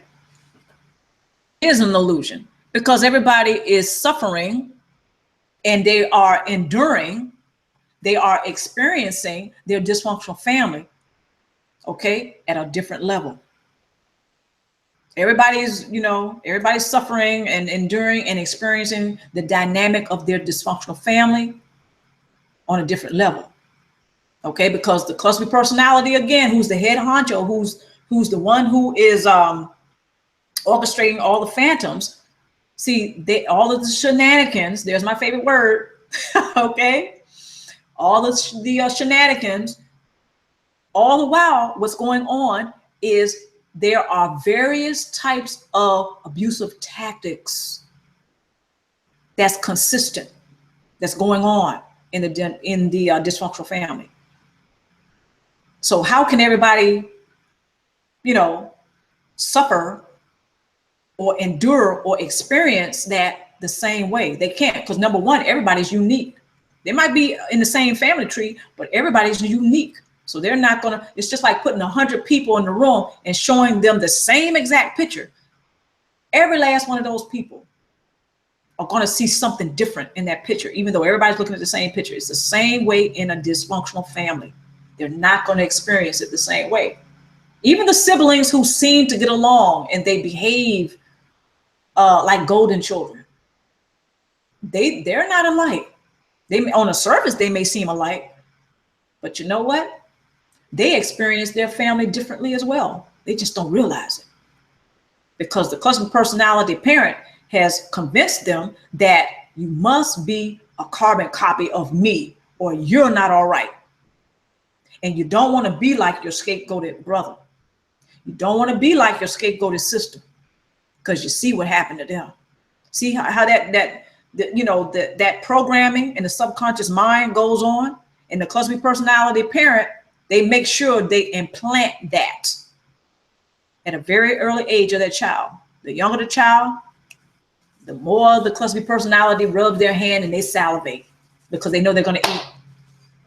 They know they're going to eat, and they're probably going to have the gift that keeps on giving. Those are sources of supply that will go on and on and on, even after he or she, the cluster personality, is in their grave. They're 6 feet under. Okay, so and they, again, is very well calculated. So this is often why I go back to that divide and conquer. Why is this so damaging? All right, next point. It is often the family member who has been selected to be scapegoated who is able to see the dysfunctional behaviors and abuses, which is plagued by his or her family. Paul. So basically, the dysfunctional family is plagued by many types of abuses and dysfunctional behaviors. Okay, and it is usually the scapegoated child that can see it all clearly. Yet, unfortunately, as an adult, sometimes they are not able to express that. They are not able to articulate or verbally express or give a clear example or a clear explanation or a clear description of what they experience or how they experience their family. And again, that's due to trauma. Okay, so they're not able to do that a lot of the times. And sometimes when they do work out their the aftermath of being traumatized, when those adults start to work their support base, which that's why I'm a big advocate of support bases, you know, of support that's there, but we have to be willing to connect and find it. You know, nobody's going to give us that. So when those adults who have been scapegoated as children, when they decide they're going to thrive forward and work the support base, it is a game changer, because they learn effective tools on how to deal with what happened to them. They are able to break through. They're then able to break through those layers of trauma. Again, one of the best tools to breaking through layers of trauma is learning how to regulate, self-regulate. Okay, self-regulatory processing is a game changer. Please do your research. Please do your research. Please do your research on self-regulatory processing, and also check out my videos on that. All right. Again, I have found it to be quite a game changer to work through and break through layers of trauma, which is often the result of a child who is scapegoated in his or her dysfunctional family. And at the same time, they are narcissistically abused by the cluster B personality parent. Okay. Now, this is also the result, even if the parent is not a cluster B personality, the layers of trauma can result. Okay. Or actually develop. Okay. Now, it is usually the scapegoated family member. Okay. I'm not going to read that because went over that already. Next point. The family member who has been selected to become scapegoated by the cluster B personality has been selected possibly due to their intuitiveness to see the truth of how dysfunctional his or her family is, regardless of having the power to change it or not. Okay, like I was saying before, when the scapegoated child is selected, it is not by accident. It is not because he or she is weak. It is not because they're ugly. It is not because they are ineffective. It's actually the opposite. It is because they are beautiful within, they are most intuitive, they are the strongest link. And the cluster B personality parent, the cluster B personality family member, they know that because they are predators. They're supposed to know that. Okay, so before they go in, they have to figure out which one they have to sift through, and they have to do that divide and conquer. So when they do that, they have to say, okay, this child over here is a safe victim. So if I go in on this child, if I misuse this child, if I can do all kinds of horrible things to this child. This is what the cluster B personality is thinking. I can do all kinds of terrible things to this child. And you know what? Nobody in this family is going to come to his or her aid. Cluster B personality parent knows that, because you know why they know it? Because they study. They sit back and they scout out, and they're on the, they're on the prowl already for sources of supply. So as they're on the prowl, they're scoping and they're studying and they're watching. That's what a great predator does. Okay, so they figure out which one in the family is going to be a problem and which ones in the family are going to be the sheeple. It is just that simple. Voila, orchestrating the phantoms. Okay. The scapegoated family member may have the intuitiveness to witness the cluster B personality family member behave abusively and practically, emotionally, psychologically, and spiritually massacre his or her family. Pause. I touched on that before. So it's just like the scapegoated child is witnessing the train that is being driven by the cluster B personality parent about to hit his or her entire family. And there's nothing that they can do about it. That's another layer of trauma. That's also why a lot of children who grow up as adults, they have had that in their background. They have experienced their family in that, in that way, the horrible way. Now they're adults due to layers of trauma. Okay, they're not able to articulate what happened to him or her. They're not able to give a cohesive narrative. Layers of trauma, okay? And besides, they were also taught that they don't count. So their voice, they don't have a voice. So why use it? This is also another thing that has been put into the subconscious mind of the scapegoated child. they feel helpless. They become familiar with that, being helpless, being voiceless. Okay, so there you go. Layers of trauma. It's almost like that child is being freeze framed in time. And they have to figure out how to get out of that, because the cluster B personality, again, the narcissistic parent, they have implanted in the young child's subconscious mind a particular program. Then that program doesn't help, but it actually causes that child to be freeze framed in time. Then they have to figure out how to undo that. The child has to figure that out, because the cluster B personality is not going to help. They're getting source supply. So why would they help that child? They're not going to help the child. Okay. All right, here we go.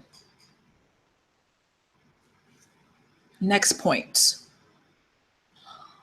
The scapegoated child within the dysfunctional family is not only witness, but the narcissist has, due to his or her own folly, arrogantly attempted to make the scapegoated child an accomplice by rendering that particular child silent of the abuse and by systematically outcasting him or her from the rest of the family.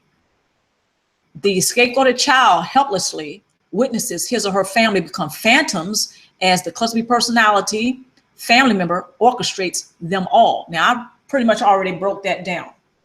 So the scapegoated child is the one that not only intuitively knows what's going on because they see the big picture, but they are rendered helpless, and they have witnessed the cluster B personality turning their entire family into phantoms of which they orchestrate. Okay, so the child is helpless. They are rendered helpless, voiceless. Voila, layer of trauma. As they look at their families, they cannot connect to the rest of their families. So the rest of the family, to the scapegoated child, figuratively speaking, might as well be ghosts and phantoms. The shell of the family is there, but there's really nobody there for that child to connect with.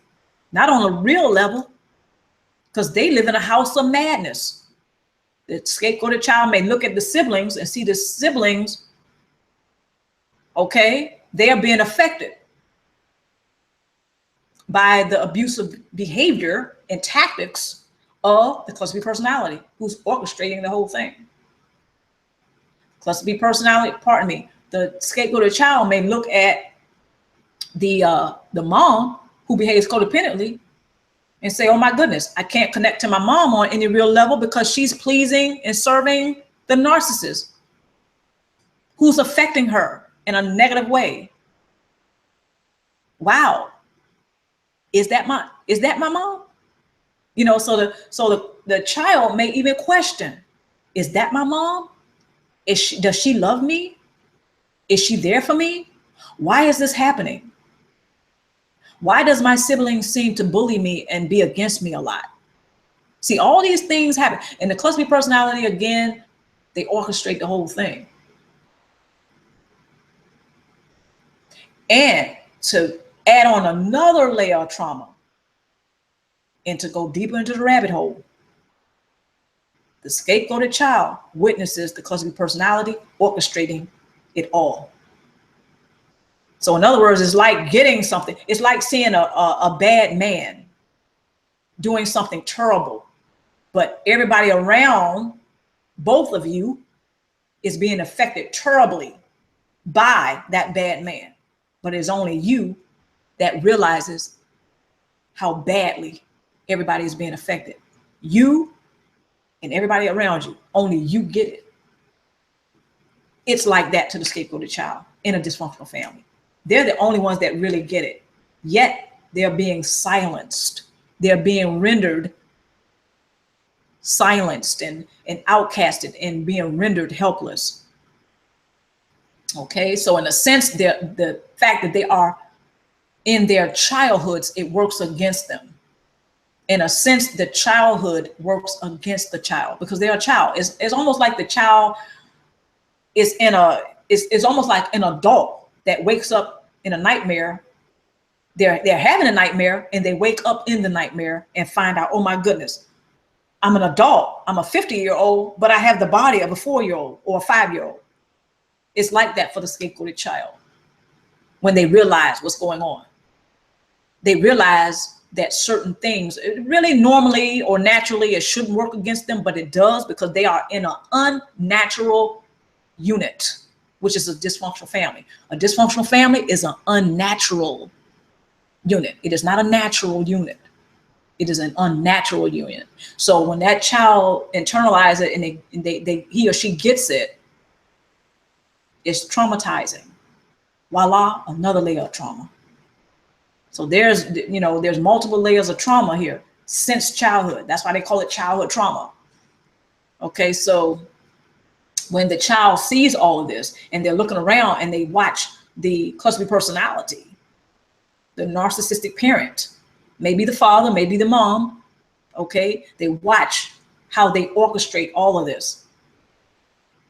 And in a sense, the cluster personality follies, or they make a mistake, which they don't believe they make, but the cluster personality makes a mistake attempting to render that child not only helpless and silent, but as an accomplice to his or her way, okay, their behavior, which is orchestrating the entire family. In other words, it's like the cluster personality parent looks at the scapegoated child and says, you see what I'm doing, so that makes you an accomplice because you're not stopping me. The cluster personality parent knows very well that this is a child, this is a minor. Of course they can't stop you. Yet, the cluster personality parent knows that they're being witnessed. They know that that child is intuitive. Remember when I said that the cluster personality parent, when they scope and they're on the prowl, they study. So they find out that that particular child who is selected as a scapegoat is a safe victim. So it's not an accident that they chose that particular child as the scapegoat, therefore a safe victim. One of the reasons why they chose the child is because the child is the strongest link. They're very intuitive. Scapegoat is very intuitive. They know what's going on. The cluster personality, they're aware of that. The cluster personality, one of the main objectives is source supply. The other main objective is to maintain a false sense of self. And what did I say about the false sense of self? One of the aspects of the false sense of self for the cluster personality is one who maintains control at all times. One who maintains control of everyone and everything at all times. So when it comes to his or her family, they're not going to exempt that. The cluster personality is not going to exempt that. If anything, they will do that more because they have that strong sense of control over their own families. Okay, so, all right. The scapegoated child within the dysfunctional family. Okay, there we go. I read that already. Let me move to the next slide. Okay. Children who are selected to be scapegoated within his or her dysfunctional family often are unaware that they are amongst phantoms, figuratively speaking. All right. Many of his or her family members within the dysfunctional family have been encouraged, emotionally bullied, and manipulated to become an enabler, to be recruited as a flying monkey, or to suffer abuse themselves if they do not view and treat the scapegoated child as an outsider. Okay, as instructed by the narcissistic family member. Now, I was mentioning that before. See, I'm not going to read all these points because I think I pretty much already summarized a lot of these points already. But yeah, like I was stating before, the cluster personality, they encourage and they instruct and they teach mostly by demonstrating, not orally, mostly by demonstrating the behavior that is very abusive. Subtle a lot of the times, but abusive. So the cluster B personality parent usually instructs and encourages and leads and well, not, you know what? I'm going to scratch that word lead because they're not leaders. They're not leaders. They think they are, but they're not. Cluster B personality, they instruct and they train and they groom and they teach other family members to be dysfunctional, and they teach them and groom them and instruct them and encourage them to behave abusively, especially towards the scapegoated family member. Divide and conquer, okay? Especially towards the scapegoated family member. So much so that the family members who are sheeple, okay, flying monkeys, flying monkeys and enablers, they're sheeple for the cluster B personality. Whether it's consciously or unconsciously is irrelevant. That's what it is. They're in their dysfunctional families, and that's how they operate in their dysfunctional family. Again, it's regardless if they are conscious to it or not. That's the bottom line. The scapegoated family member sees it. They know what's up. They know what's going on. So those family members become desensitized. They become desensitized towards the scapegoated family member. And it's all, again, in the plan. This way, the scapegoated family member has no one really that they can go to for support, moral support, emotional support, whatever. Now, they may be able to get some financial support, but that's usually so that will work against them later. And I know some of you know about that. The scapegoated family member may ask a particular family member who actually works for the narcissist for some money. Usually that is a trap. So that is used for source supply as well. Now, if the cluster B personality is the one that provides the money to the scapegoated child or scapegoated family member, that's more fuel for the cluster B personality, because they want to maintain control. So they figure, okay, I'm giving you this money, but it's not free. They may say that to the scapegoated family member. I'm giving you this money, but it's not free. You're still up under my control.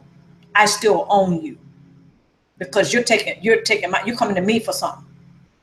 See how that works? But anyway, when the scapegoated family member looks at the other family members who are also affected by the entire dynamic of the dysfunctional family, they may not know it. But anyway, the scapegoated family member, they look at the other family members and they realize that, okay, not only is there not going to be a deep connection here, but the cluster B personality parent, okay, the cluster B personality parent has taught them that I'm the enemy here in the family. I've been outcast. I'm the enemy. I'm not to be effed with. You know what I'm saying? It's like they're not going to embrace me. So the scapegoated family member, they come to realize this, like, oh, okay. So again, this is the divide and conquer in full effect. So the scapegoated family member, they pretty much, they can get the big picture. They get it. Fortunately, when it comes to their own family, the head honcho or the ringleader is the cluster B personality, who is still eating. They're still getting source supply. Okay. And they are usually, the rest of the family is usually desensitized towards the scapegoated family member. And again, it is set up that way. That's not an accident. And that's another way that that scapegoated child is outcast. They become an outcast in their own families. So by the time they grow up, they're still outcast. Okay, because the cluster B personality, again, has set it up that way. But I had mentioned earlier some of the characteristics of the cluster B personality. And I touched on some of the abusive tactics, but But I want to go a little bit further into the abusive tactics, which are, and again, like I was saying, some of them are quite subtle, which are, they will ghost, or what you call ghosting. They will love bomb. And I know a lot of us know about the love bombing, and then they discard. So there's the discard, there's the devaluation. They also idealize people, okay? And when the cluster B personality idealizes someone, it is not because they love them so much. It is not because they really admire them. No, they're building them up to tear them down. That's all strategized. So they will, you know, put on, you know, they will have it. They will have the person believing that they are loved and cared for when really they're not. The cluster B personality, they're pretty good at deceiving people and having them believe that they are cared for and they're loved when they are not. Again, it's like building someone up just to tear them down. Cluster B personalities, they're pretty good at doing that. You know, again, they like to go ahead and idealize people.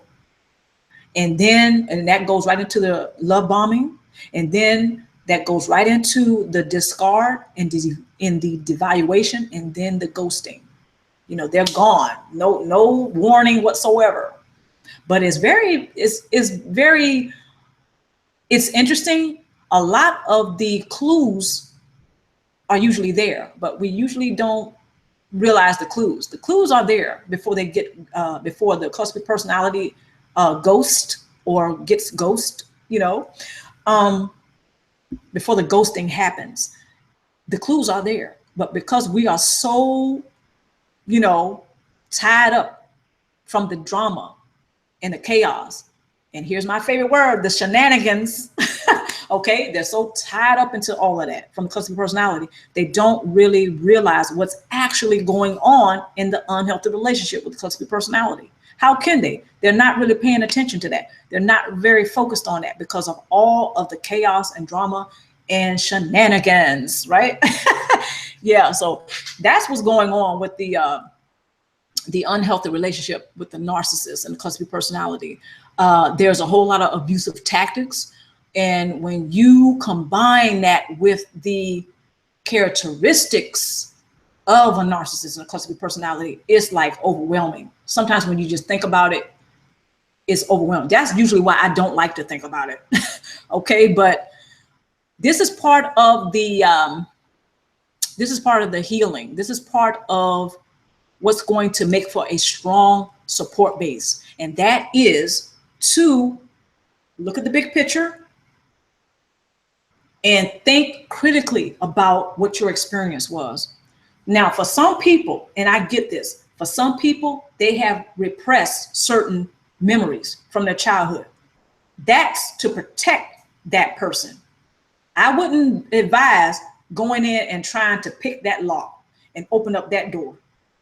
You know, unlocking that door and opening it, because it may prove to be not as helpful.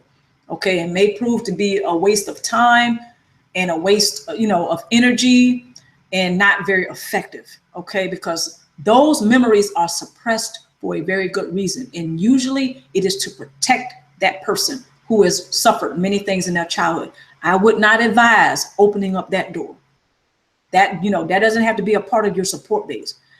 However, what you do recall, you know, right? You recall certain things, and we have to face, or I should think you would want to face that reality so you can continue to thrive forward. You know, because the things that we don't face, the things that we, you know, don't want to deal with, it has a way of coming up, has a way of popping up later. And also, this helps the cluster B personality. That cluster B personality parent or caregiver that really traumatized us and terrorized us and horrified us when we were little. We don't want to keep helping them. We don't want to keep supplying them, right? Even though some of them may not even be on the planet. They may be 6 feet under.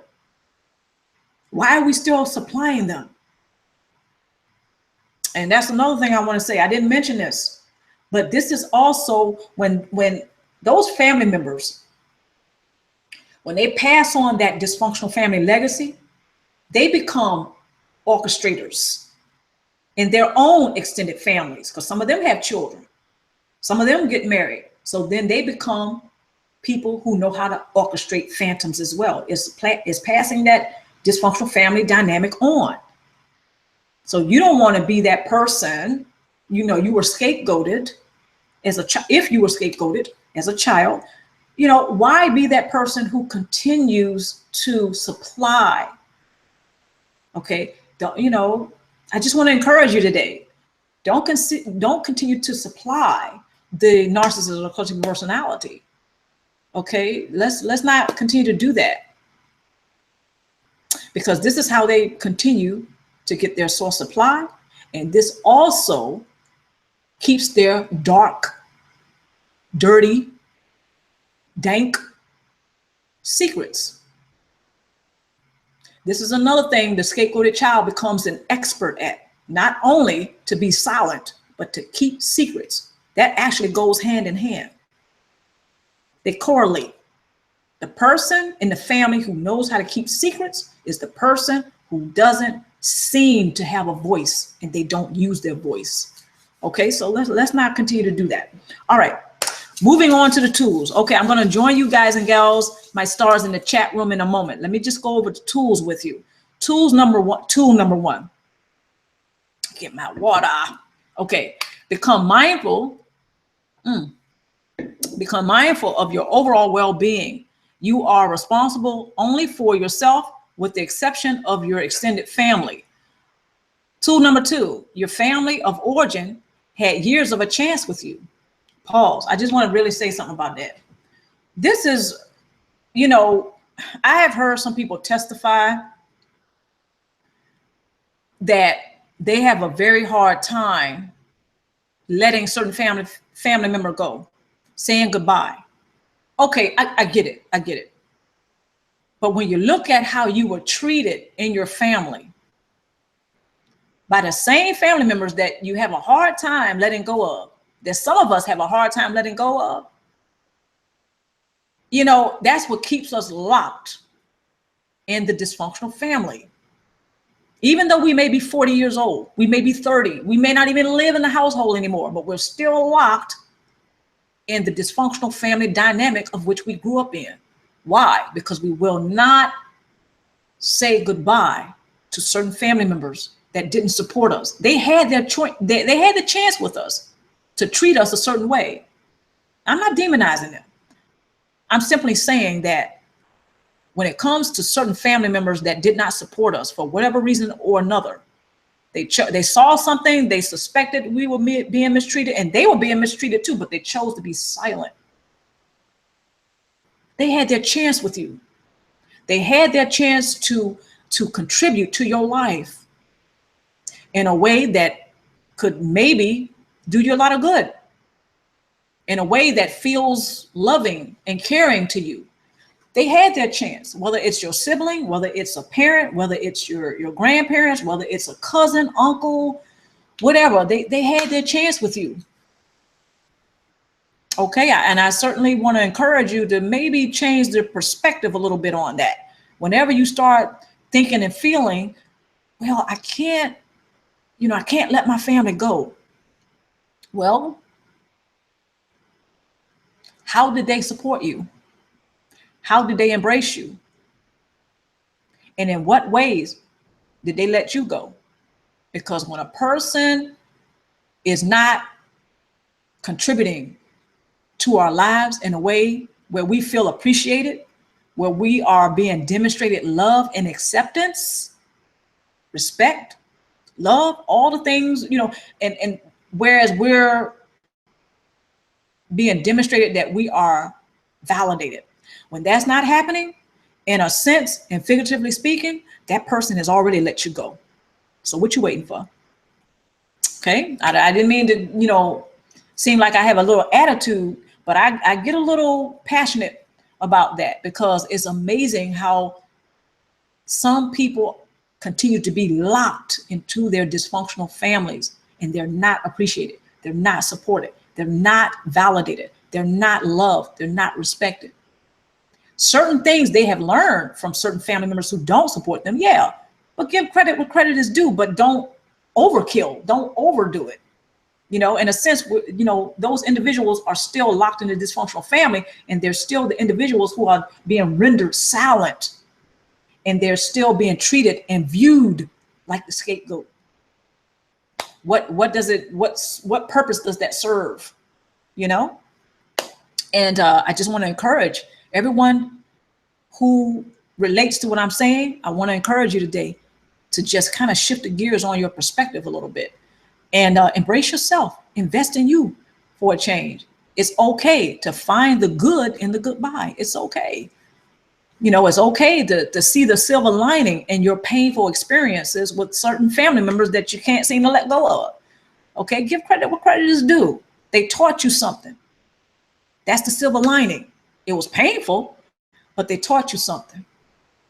Lessons. Again, that's the silver lining in a very painful experience. Okay, so it's not that. See, one of the things I think, one of the reasons why I think that it's so hard for certain people to let go of certain family members who have been taught and encouraged to treat him or her like a scapegoat. In other words, the tradition continues, the saga continues, right? One of the things that I think, one of the reasons why I think it's so hard for the scapegoated family member to let go is because they were groomed as a child. They were taught as a child. That was the programming that was put into their subconscious minds to support the family that doesn't support him or her, to continue to be scapegoated, sacrificed for the entire dysfunctional family. So it's kind of like they are supporting, the scapegoated family member is carrying the burdens. They're supporting generations upon generations, before them and after them. They're supporting the dysfunctional family dynamic. What purpose does that serve? Okay, stars, let me continue with the tools. All right. Consider the history of how you were treated by certain family members who you know to have a cluster B personality, and use that part of your past and experience with him or her as a reference guide. Okay, use the past as a reference guide is a game changer. Okay, all right. Become open to taking responsibility of how you choose. Pardon me. Become open to taking responsibility of how you chose to contribute to their life when you became an adult. All right. So, pause. So, as you became an adult, not when you were a child, not when you were a minor, but when you became an adult, if you still invested emotionally in your dysfunctional family, take full responsibility for the choices that you made and how you contributed and what you contributed to those family members. Got to do it. I know this is what helped me. It kind of helped me to place my ego aside. Ego is a good thing. Ego serves a purpose. Ego can get us into trouble sometimes, but it serves a purpose. So I took full responsibility to this very day. I still take full responsibility for what and how I chose to contribute to family members as an adult. When I was a child, that's the only time I was a victim in my life. I am not a victim. Okay. The only time I was a victim in my life was when I was a child being subjected to certain dysfunctional and abusive behaviors. That's it. But when I became an adult, I take full responsibility right now as an adult for how and what I contribute to each life. Okay. That includes you all, my stars. Okay. For instance, I'm here sharing with you all, sharing things. I take full responsibility for what and how I contribute. That's it. So when it comes to my family, the same applies. So I just want to encourage you to do that today. Okay. Last tool, build a support base designed to help you to continue to thrive forward past narcissistic abuse. dysfunctional family, and unhealthy relationships. By increasing your knowledge of narcissistic abuse, trauma, unhealthy relationships, and codependency, this could prove to be a game changer. That's another thing my stars know I like to say, a game changer. Okay, so this can prove to be a game changer for beginning your strong support base. That's another thing I like to talk about, a support base. Okay, that's not very easy, because when a person's background is that he or she has been scapegoated, therefore dealing with layers of trauma, it is not easy to break that. It's not easy, it's challenging, but it's possible. Okay. And I want to encourage you all to start your support base today if you haven't already. If you have, congratulations. Okay. If not, I'd like for you to, at least consider it. I want to encourage you to do that today or tonight, wherever you may be. And I'm here to share that with you, that as a person who began her support base years ago, I began to work my support base.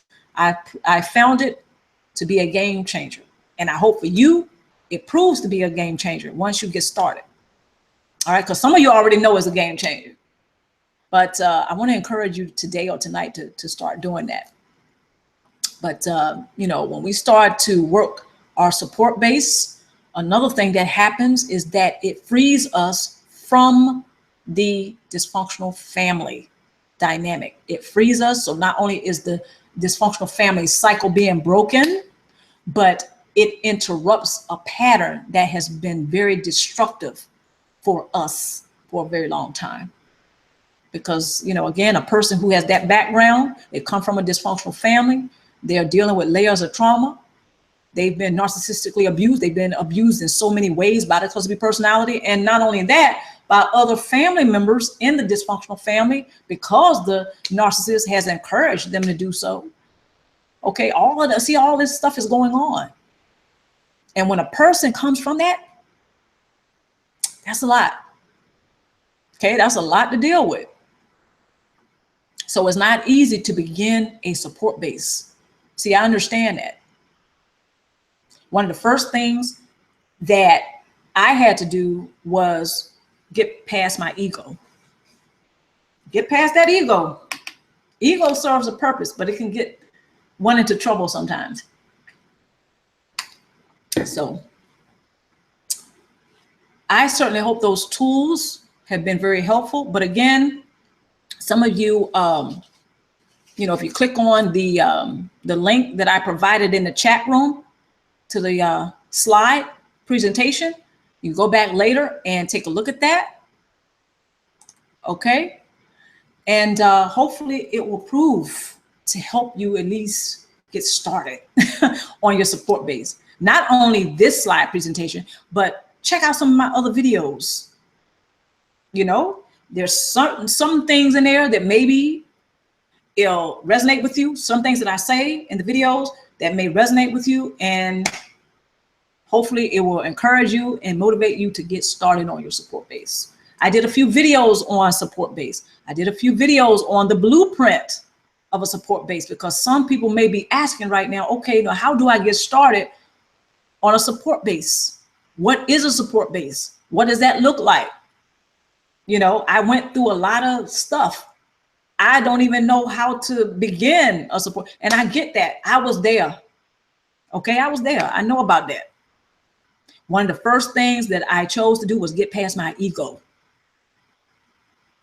Voila, victim mentality, gone. When I got past my ego, that helped me to erase the victim mentality, or begin to knock it down anyway. So that's one of the things that helped me to get started on my support base. There's a few critical questions here in the slide presentation. I'm just going to only read one. All right, because actually I'm reading the critical question. I just went over one. In other words, finding out the purpose of your relationship with the dysfunctional family. Remember I was talking about that?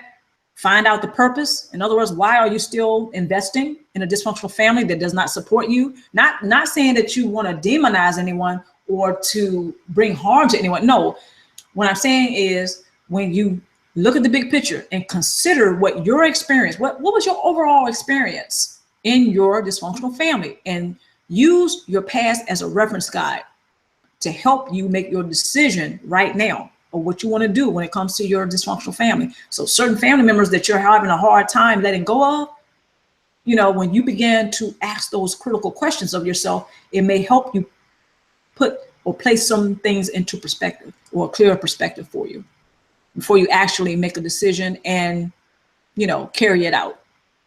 You know, you got to plan and strategize your next move. Okay, so I'm going to go ahead and, well, actually the last question, do you remain stuck in your own ego? Yeah, I'm not going to read that one because I just went over that. I'm going to read the second question. How have you experienced your dysfunctional family? Do you honor that? If so, how so? If not, why not? Okay, so that's kind of taking that, what I was saying earlier about when you look at your dysfunctional family and you realize you haven't been supported, and you take in and you remember what your overall experience was in your dysfunctional family. Okay, so let's go deeper into the rabbit hole right now. I'm going to take you to another level. We're going to dive in deeper right now with this one. Okay, so when you consider your experience of the dysfunctional family, when you consider your experience, in other words, right now you're kind of, it's not that you're being selfish for a negative reason, but in a sense, you're being selfish right now. So you're not going to consider your siblings right now. You're not going to consider your parents right now. You're not going to consider anyone else in the family right now. Because, I mean, you're pretty good at doing that. You've been doing that for a long time. So right now, you're just going to focus on you. You're going to consider yourself right now. All right. So what was your overall experience? What was it in your family? What was your overall experience? Do you honor that? If so, how do you honor it? For example, if a person honors his or her experience in their dysfunctional family, they're going to become more knowledgeable about how they were abused in their family. If it was sexual molestation, if it was sexual abuse, they're going to become more knowledgeable about that. That's how they honor how they experienced their family. That's how they honor that. That's how they honor themselves, because they are considering their experiences. Hope that makes sense. So a person, example, a person who honors his or her experience in their dysfunctional family, one of the things they're going to do is they're going to become more knowledgeable about how they experience their family. What did they experience in their family? Did they experience physical abuse? Did they experience psychological abuse, verbal abuse, sexual abuse, all the above, narcissistic abuse? Become more knowledgeable. Become more knowledgeable about it. Increase your knowledge. That's how you honor your experience. A person who does not honor his or her experience. So that's the other part of that question. If you honor your experience, how so? Okay, we dealt with that. Now the other part of the question, if you don't honor it, why not? So example, who's the person who doesn't honor his or her experience in their dysfunctional families? The person who doesn't care to become knowledgeable about narcissistic abuse. This is an example of someone who doesn't honor their experiences in their dysfunctional family. They don't become knowledgeable about dysfunctional families and how they operate and how they are affected by that, which is trauma, layers of trauma. That's one way a person is affected by his or her dysfunctional family. Layers of trauma. They don't learn more about layers of trauma. They don't go to counseling. They don't go to support groups. They don't participate in support groups. They don't care to. It's not that they're being evil. It's just that that's not where they are inside. They don't care enough about themselves. They're their own worst enemies. Unfortunately, they were scapegoated as children, and now as adults who continue to supply the cluster B personality parent or whomever the cluster B personality adult was when they were children, scapegoating him or her, right?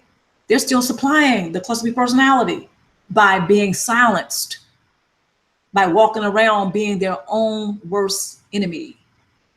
Okay, they don't increase the knowledge. They don't participate. They may isolate. They may focus on what happened to them. In other words, I want to say something about the focusing on. When a person cannot seem to think about anything else other than the terrible things that happened to him or her, they repetitiously think about traumatic experiences, traumatic events, traumatic memories.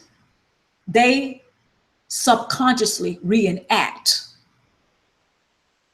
They reenact the trauma. That's another way of supplying the narcissist. I'm talking really unconsciously. I'm talking about when a person really, they're their own worst enemy and they're not conscious to it. So that's another way a person dishonors his or her experiences in their childhood, in their dysfunctional family. And this is also how they continue to supply the narcissist or the cluster B personality. Okay, so, that's another way a person remains stagnant. They remain stuck. So, and I certainly would not want that for you. I cannot tell you what to do, but I certainly can suggest and hopefully influence you to invest in you for change. Okay, because you've taken care of so many other people who really they did not take care of you. Okay, so I just wanted to share that. There are references and resources.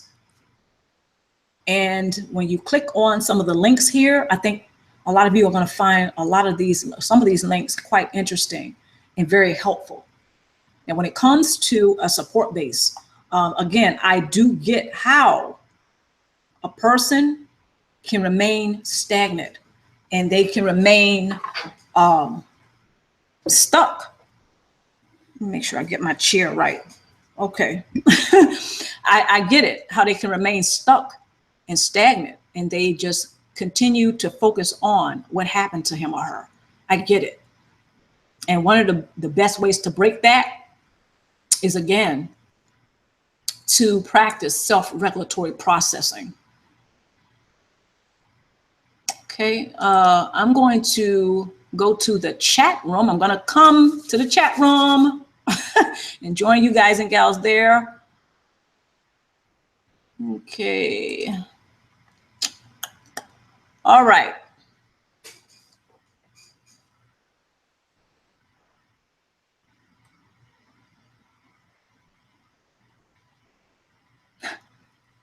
Okay. Hi, Six Figure Mummy. Hi, Ellen Wynn. Hi. Hi, Amy Fox. Hi, Tom Johnson.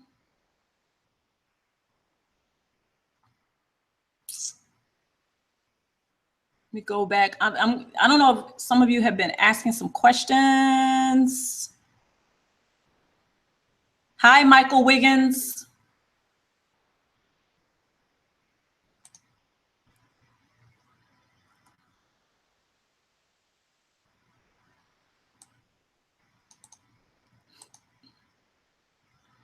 Okay, let's see.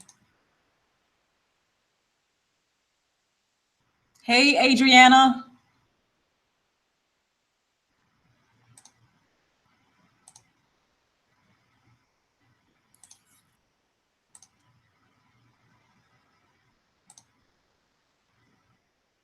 And you guys be patient with me. I'm just scrolling to see everyone who's here. And then maybe we can get into some questions and answers.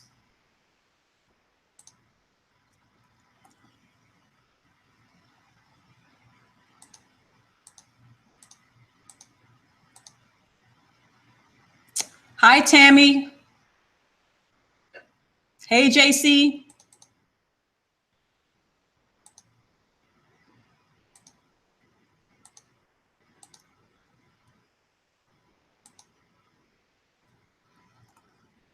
And I want to go ahead and thank all of my stars who have been monitoring the chat room.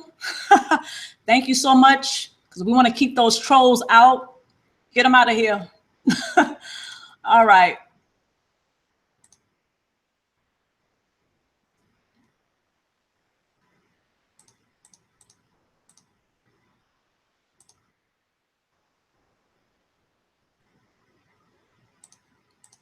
And of course, you guys are welcome.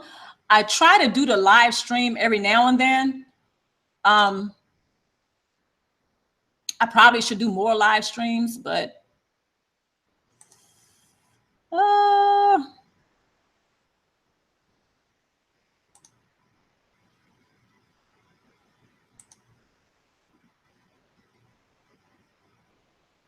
if anybody has any questions, we can start with the questions. I just wanted to greet everyone.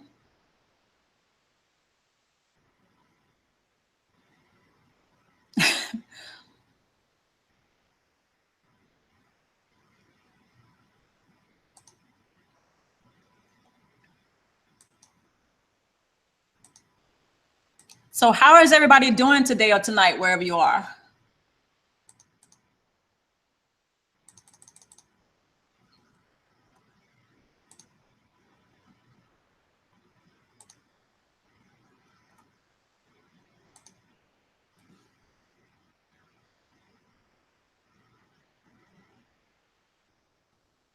Okay, Michael, this is immensely true as I ascend greater in heights.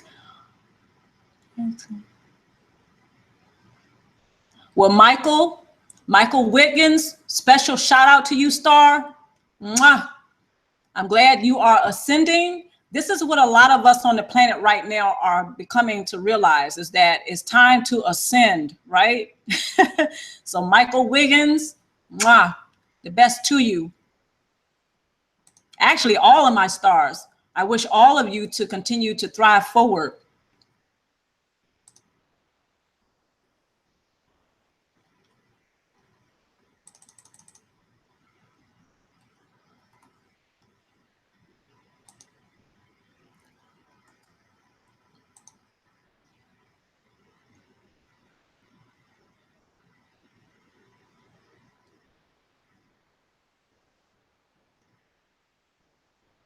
I know some of you guys, well, here's something I want to put out.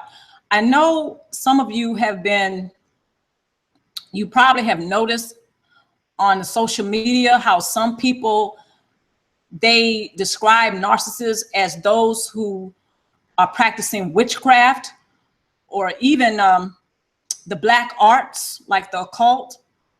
And you know, I did a video about demonic possession versus demonic influence. And you know, this is what I think. I think that there are some cluster B personalities, right? Right. They behave so terribly that they seem like they are demonically possessed. But I think they are demonically influenced. Reason why I say that is because when you take possession of something, that means it's 100% owned. That means they have no control over their own process, their thought process. They don't have any control whatsoever. They are 100% owned. Now, a person who is influenced, they have enough in the conscious. They have a low conscious or they have a high conscious. It doesn't even matter. They have enough in their consciousness to think about what they're doing, what they may decide, how they feel. In other words, they can say, you know what? I think that may be the wrong thing to do, so I'm not going to do it. Or that's something I want to do. It might F up some people. It might be destructive, but you know what? I'm going to do it anyway. I think that's a person who is influenced, not necessarily possessed. So what do you guys think about that?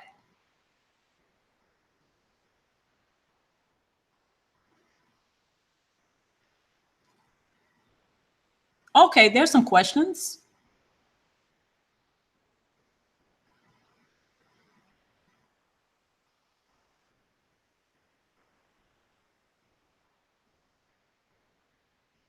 Okay. Okay, I'm gonna go ahead and start looking at some of your questions. Okay, I see one from Ellie Wynn. Thanks, Ztarr, for being here for us. You really are talented in this area of psychology and trauma recovery. Your beautiful voice in this world that needs so much. Thank you, Ellie Wynn. I had to explain. Okay, I have a question. Amy Fox has a question. Okay, I am estranged from mother, but father is a flying monkey and has moved in with me. Do I honor myself or hide and keep secrets as was my survival mode? Okay, Amy, I think I understand your question, and thank you so much for the question. Now, your father being a flying monkey and has moved in with you. Yikes. I was like, okay, just kidding. All right. So, Amy, what happens is you can continue to this is your house. This is your home. You do what you do to make it a great environment to live in. Now, your father, for whatever reason, he's in need. Okay, so he moves in with you. It could be for various reasons, right? So the fact that he's in your home, technically speaking, if you feel comfortable, you can have that conversation with your father and say, okay, this is, and in other words, you're laying down the ground rules. And I think it's interesting how the dynamic switched a little bit, but in a way it's been the same. When you were a child, you probably parented your father. So he's in your home right now. So it's almost as if you get to express your being a parent even more, even though this is your father. So your father being a flying monkey, you can set down the ground rules by saying, okay, Pop, this is what it is. Not saying you're going to be disrespectful or anything like that, but in a tactful way. It's like, okay, Dad, or okay, Pop, this is my home. I welcome you here. You're here. And I would like it if we have a better father-daughter relationship. Are you willing to meet me halfway on that? He's a flying monkey. He's probably not going to meet you halfway, but I hope you get what I'm saying. This is your home. You want to keep it structured. The energy of your home is up to you. You're responsible for that. So if your father is interrupting that, technically you have every right to voice that to him, be vocal about it, but in a tactful way, of course. And if he doesn't adhere to it, see your dad. Yeah, so you definitely want to honor your own home. Thank you for the question. All right. Here's another question. Tom Johnson. If somebody is not conscious, they will be influenced by evil forces. Okay, Tom, you're right. But again, the key word is influenced. They're not possessed. I've heard some people say demonically possessed. That person is demonically possessed. I don't think so. I think it's more of a demonic influence. So, Tom, I agree with you. They can be influenced by evil forces. That evil force can come in the guise of anything like alcohol, drugs, sex, okay, whatever, rap music. I kind of like rap music, by the way. So, but anyway, okay. Adriana Vargas, my dear, my star, has a question. Why does my narc mom still try to contact me on Facebook and says she loves me with a Mimi? Okay, all right. So your mom still contacts you on Facebook. Now, I did a video about how social media, Adriana, I don't know if you saw my video about how social media for a narcissist and a cluster B personality is a wet dream. And it is. So don't be surprised that your mom is still trying to contact you by Facebook. Of course, she's going to try every way, shape, or form to try to keep in connection with you so she can continue to feed, so she can continue to have supply. So, you know, if you think that this is a real issue for you, you may have to go ahead and look into not having an active relationship with your mom. You know, and you can choose which method to let that be known to your mom. You can email her, you can send her a Facebook message and then block her, and then, you know, not only block her, but unfriend her. Do the double whammy, unblock and unfriend. You can call her. You can give her, whatever method you use, you may want to let her know that you're not happy with that. But you don't want to argue, because if you argue with her, you give her sources of supply. She may be waiting for you to blow up and argue. But you may want to find out what method is great for you, or what works for you, to let her know, your mom, that's the timeout. You don't want that. So the Facebook thing got to go.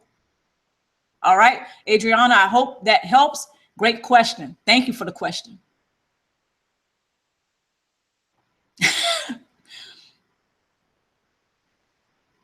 Adriana, okay. You have no contact for 7 months. Great job. Keep going. I wish you the best and thriving forward.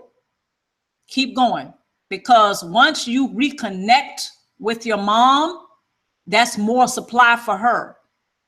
As I stated, Adriana, your mom may be waiting for you to have it out with her, have an explosion of an argument so she can eat. You don't want to do that. You don't want to give her more supply. So one of the things that narcissists and cluster B personality have a very hard time breaking through is when a person decides to go no contact, when they decide they're not going to have an active relationship anymore with the cluster B personality. Narcissists cannot fight against someone who chooses to have self-preservation. You're taking care of yourself. So a narcissist can't fight against that.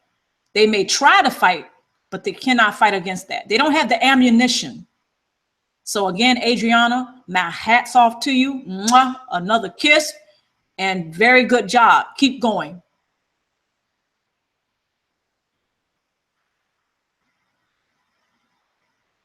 Yeah. Tom Johnson says some of the really bad ones do seem to be possessed. Those. Yeah. Okay, Tom, I get it. You know what, Tom, you may not agree with me, and that's okay. Still love you. But this is the thing about energy. We're all comprised of energy. Energy has the ability to alter, mold, and shape anything it embodies.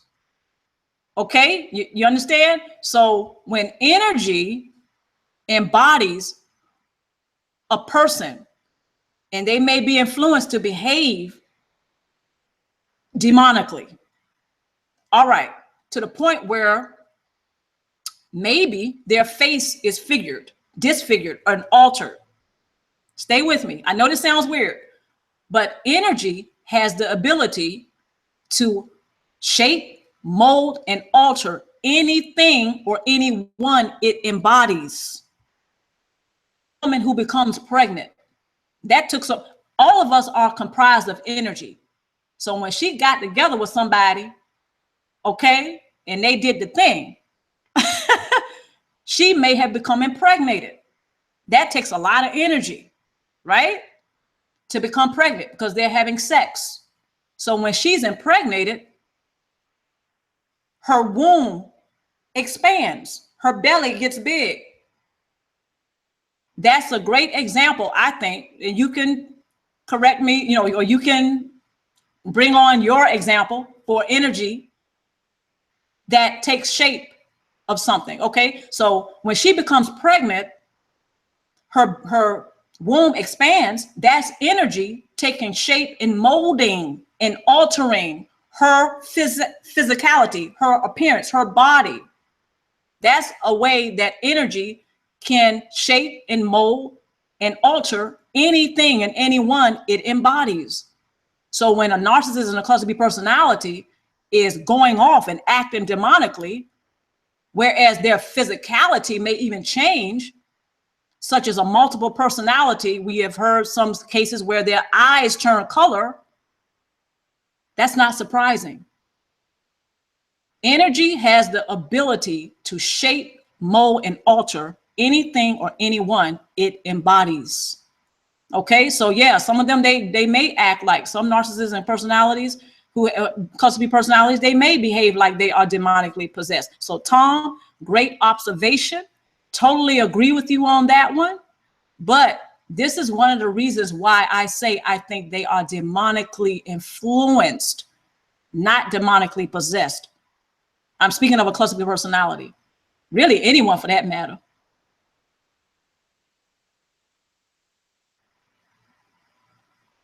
Adriana, you're welcome. Okay, six-figure mommy. Can someone ask my question? Can you see? Six-figure mommy, you have a question? Six-figure mommy, type in your question again, please.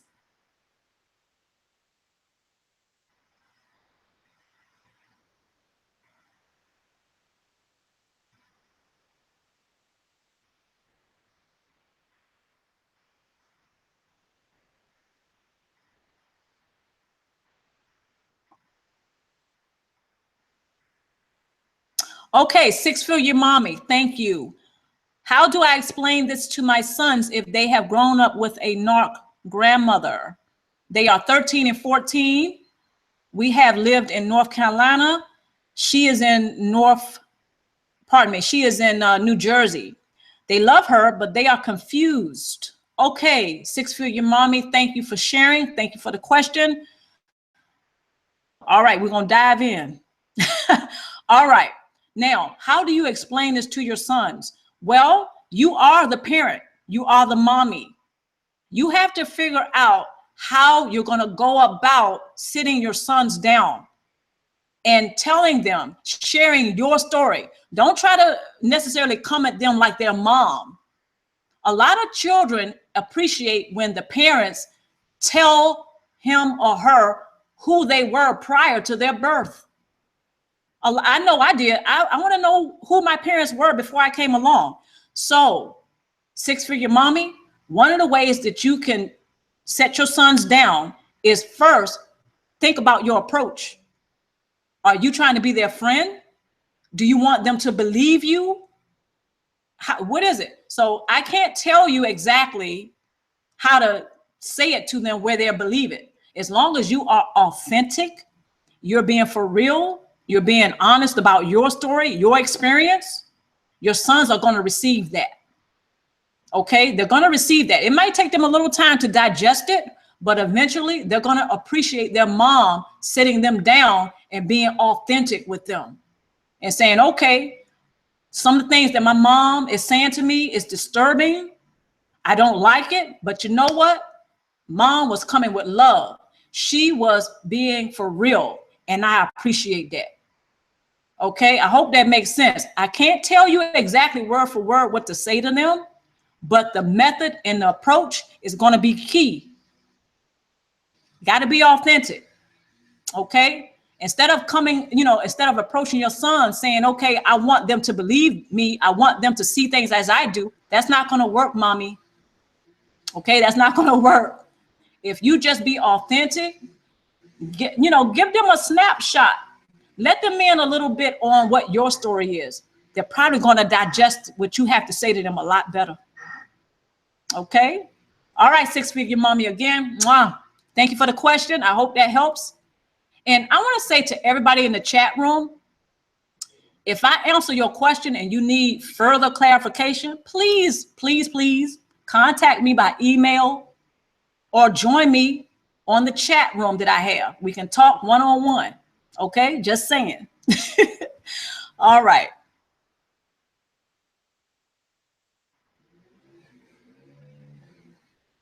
You're welcome, six-figure mommy. Good luck. All right.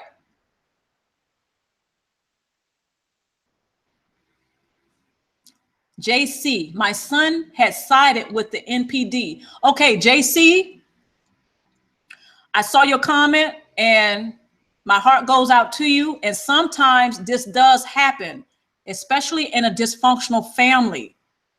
And when that happens, when the family member that we love and care about and we want a deep connection with, when they side with the NPD, yes, it is heartbreaking.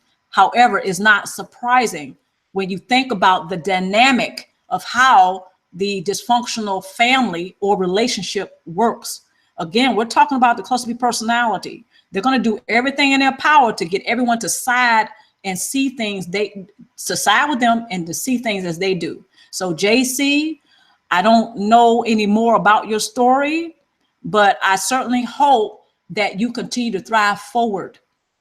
Okay, and continue to let your son know that you love him and you're there for him. See, when you get better, that helps your son too. Okay.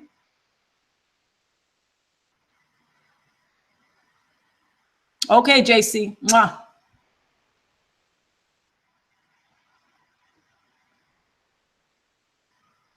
You all can see me sitting in my kitchen, and I like to cook. One of the things I like to do is cook.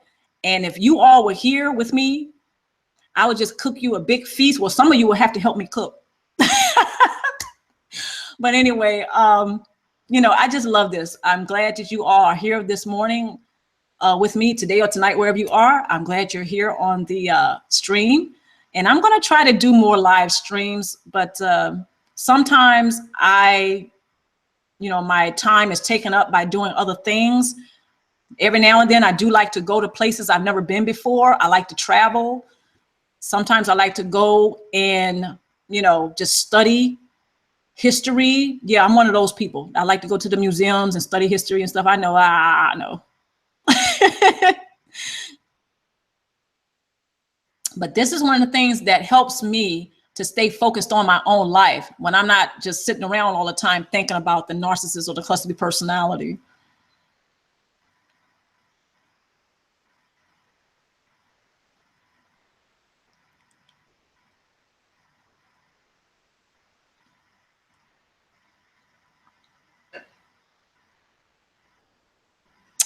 Oh, how do I get to the chat room?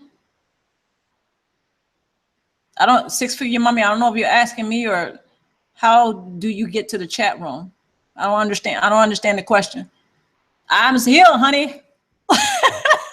Voila, I'm here.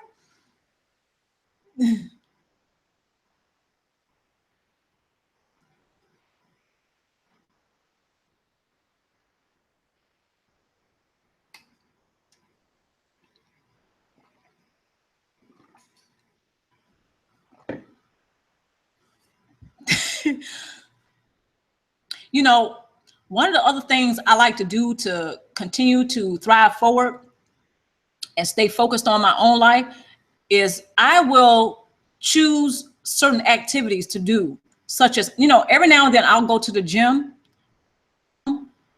and I'll go to places I've never been before, but I usually plan it, of course. In these day and ages, you shouldn't just go out and travel without planning it, right? But this gives me the opportunity to not only focus on my own life and what I like to do, but it gives me the opportunity to meet people that maybe I resonate with, like you all. Like, if I was out one day and one of you saw me, and walked up to me and said, "Oh, Luminousz Ztarr, right?" We may start chomping it up, right? But this is my point. So when I don't just isolate and I pick and choose activities and I go out, such as going to the gym, going to the library, going to the beach, going somewhere, of course, taking baby steps so I'm comfortable with doing that, it gives me the opportunity to meet other people that I resonate with. And it also helps me to get my feet wet and to build up my muscles, right? In living my own life, reclaiming my own life, taking control of my own life versus pleasing the narcissist or the cluster B personality. So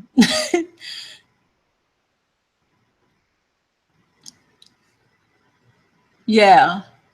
Okay, so thank you, JC. Thank you, Six Figure Mommy. These these uh these comments and questions are awesome. I love it. I'm here for it, honey.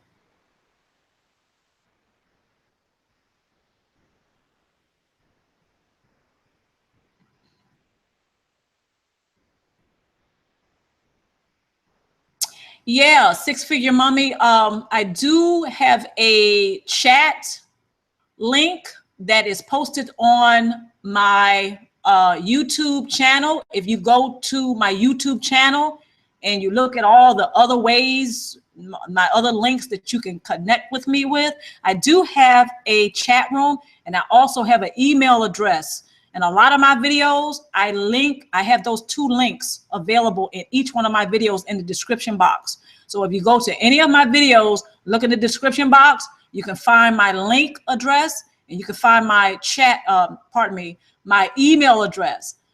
Let me say something about the chat room. Every person that I've had a chat with, it's been one-on-one. Okay, it's private. So once you and I start the chat, nobody else can join us unless you would like somebody else to join us. And for the email, you can email me. I usually like to check my emails fairly periodically. So either way, you can contact me if you want to talk about something a little bit more personal. Okay, and I appreciate everyone who does share with me your stories. This is one of the reasons why Luminousz Ztarr is still active. The channel is still active because you guys, your stories inspire me. You know, one of my friends actually encouraged me to start telling my story years ago, because for a long time, I didn't think my story counted. I didn't think anybody really cared, you know, about any of my experiences. So this channel, Luminousz Ztarr, one of the things that I like to do is to go ahead and inspire and motivate all of you and everyone who may view my channel to start telling their stories. Write the epilogue to your story. See, the story might have started out pretty shitty, but you can write the epilogue. You can go ahead and change your story at any moment. Okay, so I encourage that on Luminousz Ztarr.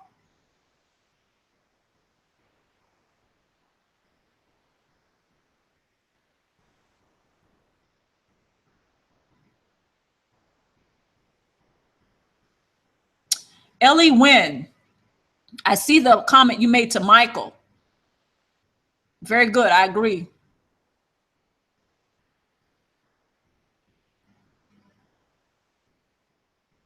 Okay. JC, I'm happy this is live. I happened to see the notification today for the first time live. Okay, I'm glad you enjoy it, JC.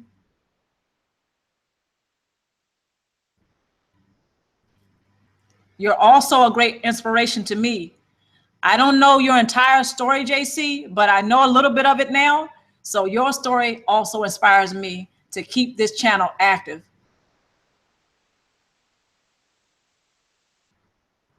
Adriana, God is good all the time. All the time. Yeah, Ellie Wynn, tap the bell icon on your notifications to get the alert for the chat. Absolutely. Thank you, Ellie Wynn. Yes, ding, ding, ding, reminder. That's what I was intended to tell everybody. My stars, if you go to my channel, look for the icon, the bell icon. Click on that, so every time I upload a video and a live stream, you get it first. You'll know about it. You guys, I'm glad you're here, because actually, I started to do this live stream earlier. Okay, I started to do this around midnight. Now, I've never done that before, but I started to do it. But I said, no, let me just wait a little while. But I figured I'd do it now because later tonight, I would have done the live stream, but I'm not going to have a lot of time to do it later tonight.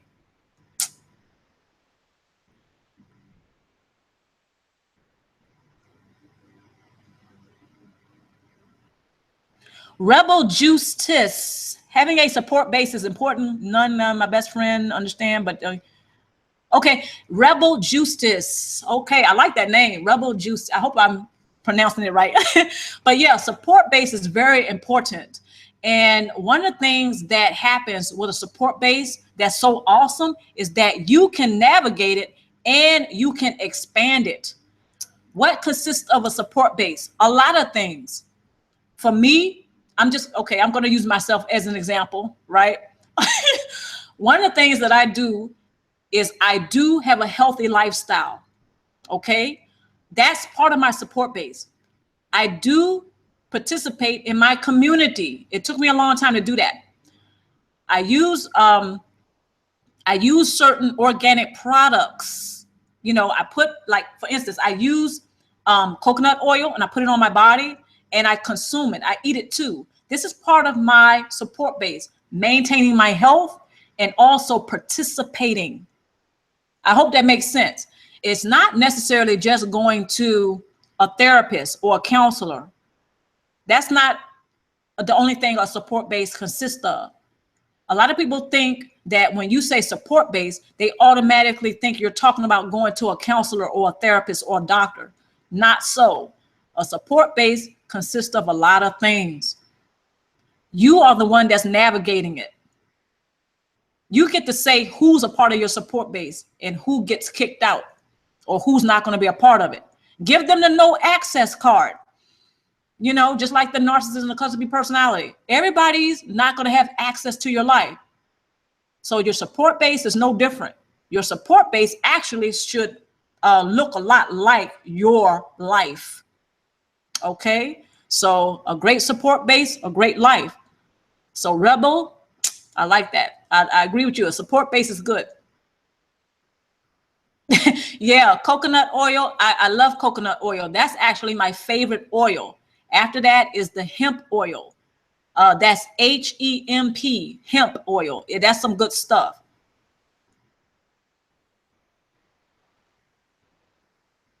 Okay, JC, you saw some of my my monologue, my monologue series. I know that was crazy. I just thought of that and I just started doing some of those videos. But I figured maybe I ought to go to acting school before I really get deep into the monologue series. But thank you so much, JC.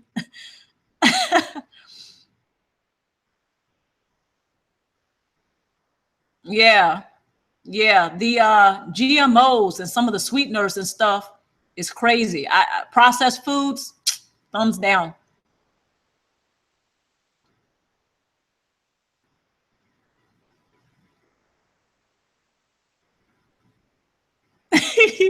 Yeah.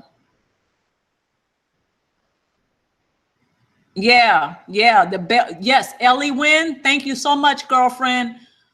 The bell icon is on the home page of my channel. So go to the home page of my channel and you'll find that icon there. So you get all of the notifications. Adriana, the hemp oil. Yeah, it's amazing for pain, to reduce pain, but it also is very good for when you want to relax. Okay. Yes, when you really want to relax. And I'll leave that alone. Keyword is hemp. Okay.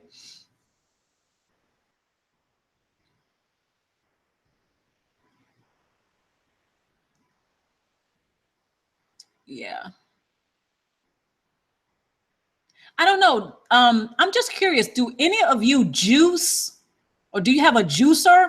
I haven't done that, but I use my blender and I'll blend up great smoothies. I love green smoothies, by the way. They're so energetic and I just get me all pumped up.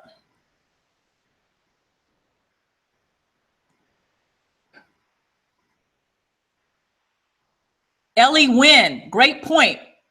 Gut health is very important and it does affect the mood. You know, years ago, I read this book. I don't remember the author's name, but the book was entitled Food Affects Mood. I don't remember the author's name. I may have to look it up later. and post it on this the description box below for when I post the video later. But yeah, food affects mood. Very great book. And when we don't take care of our intestines or our gut, it affects everything else. Yeah.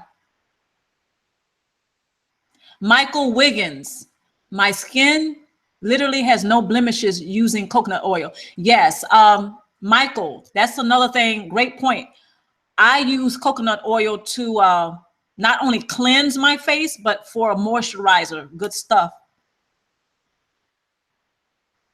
Six Figure Mommy has a question. Does scapegoats attract friends that have the same qualities and lovers? Absolutely. Great question, Six Figure Mommy. Yes. Sometimes when we come from a background of being scapegoated in our families, it's a behavior thing that continues.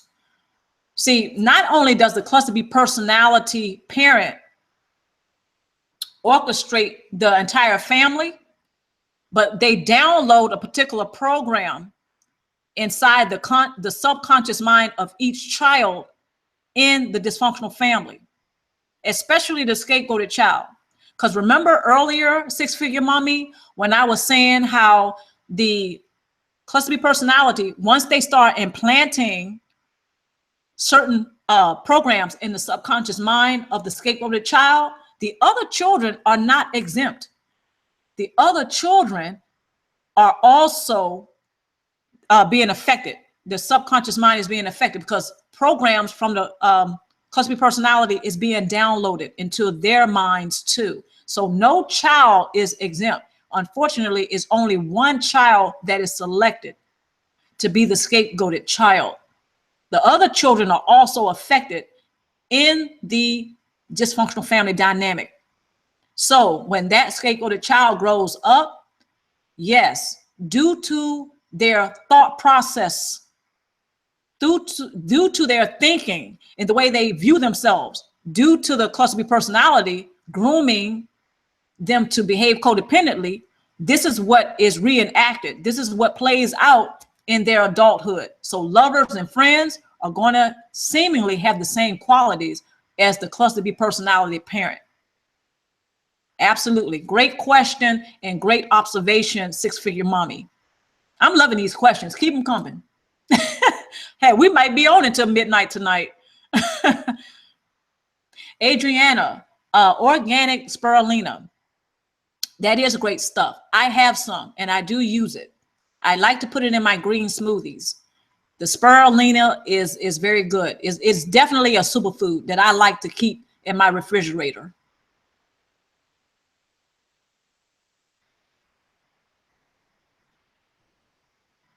Okay. The author is by Elizabeth Sommer.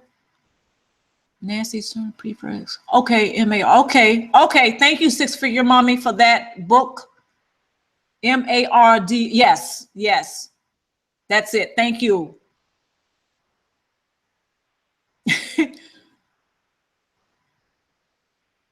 Yeah, Michael Wiggins. Great observation, great comment. They do. The cluster B personality parent is almost like they like to take the scapegoated child and replace what's inside of him or her, take it out and put their stuff in. Great observation, great comment. Thank you, Michael. But the great thing about the data or the subconscious mind, one can learn, and I did do my research on the subconscious mind. You know, one of the things that a person can do when it comes to the subconscious mind is that they can retrain it. They can fine tune it. Because once you learn how the subconscious mind operates and functions, it's a game changer, right? Because the cluster B personality, think about how the cluster B personality parent, that's what they did in the first place. They had some sort of knowledge, whether it was subconscious or consciously, having knowledge of how the subconscious mind works, and they went to working on the subconscious mind of the scapegoated child and the rest of the children in the family. So if you can place something into the subconscious mind and make it operate a certain way, you can certainly go in and undo that, retrain the subconscious mind, fine tune it, reshape it. That's the awesome thing about our subconscious minds.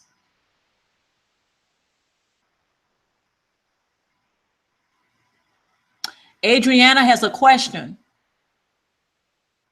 How do we keep the flying monkeys at bay? Self-preservation. Self-preservation. That means you put your ass first. Okay? You put yourself first. Absolutely. I'm very passionate about that. Thank you, Adriana. Thank you for that question. Self-preservation is one of the best weapons to fight the flying monkey. Okay? Flying monkeys, they come around. What is one of the things that a flying monkey do? They come around to gather information, okay, for the cluster B personality. But if you are practicing self-preservation, you're not going to be easily manipulated, because you see what the flying monkey is doing. If you're not emotionally invested in the flying monkey, I don't care if the flying monkey is your mama, okay? You're not going to go for it because you're practicing self-preservation. Okay, self-preservation. That's one of the best tools against a flying monkey. And all the flying monkeys out there, yeah, Luminousz Ztarr said it. Peace. Okay. Yeah, because self-preservation, that's one of the things you do. You're cutting him off. You're cutting the flying monkey off because you take care of yourself. Taking care of yourself is not just physical. It's emotional. It's spiritual. Okay, so you're going to see what they're doing. You're going to see all through the shenanigans. There's my favorite word again. You're going to see through that. So naturally, it's going to dawn on you to cut them off. And you know what? It's not going to feel that bad when you do. It's going to come naturally to you to start serving or providing the no access cards, okay, to narcissists and cluster B personalities and flying monkeys and enablers alike. You're going to be serving out those no access cards. Matter of fact, where's my stash? I need a new stash of no access cards. All right. Yeah.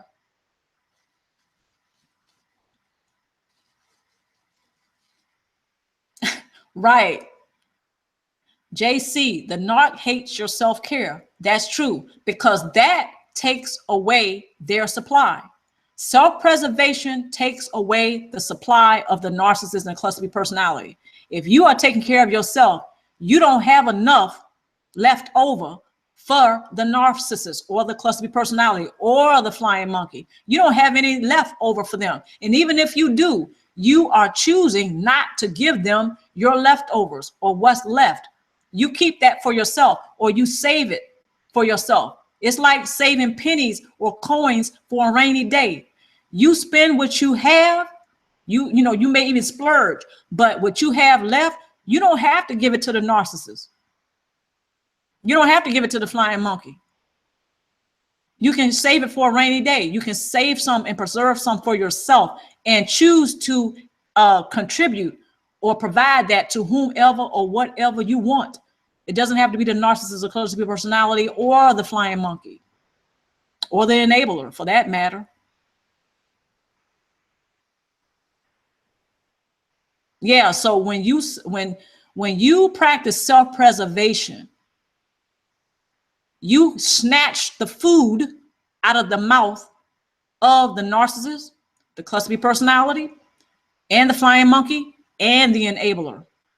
Anyone who has a predatory-like nature, you snatch the food from them. They get nada. They get nothing. They get zilch. And it's all good for you, baby. That's right. JC, absolutely. Yep. Said it best.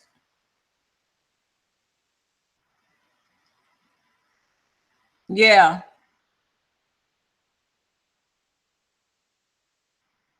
Yeah, Adriana, I was just reading your comment about the guilt tripping. That's another thing that the narcissist and cluster B personality likes to do. They like to guilt trip. Okay, so this serves them, not you. This keeps you locked into the relationship that's so unhealthy, and it serves them, the narcissist, the cluster B personality. So one of the reasons why they guilt trip is to keep you locked. Okay, it's almost like you have a intravenous IV in your arm that the narcissist has put there.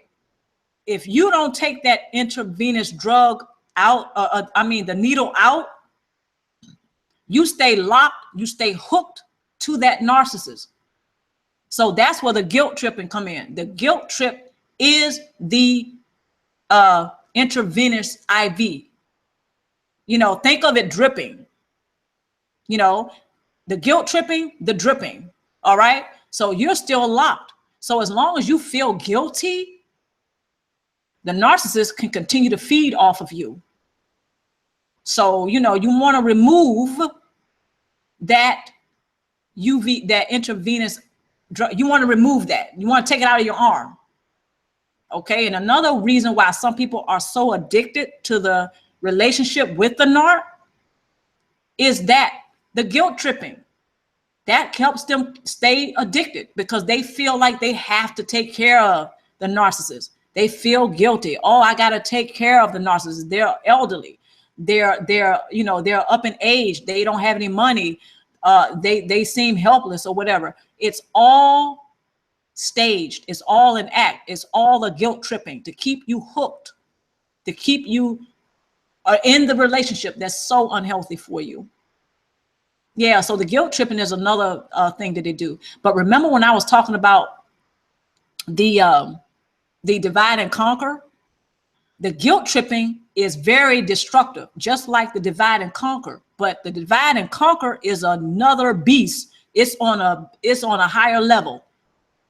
The guilt tripping is a beast too, but it really can't touch the divide and conquer.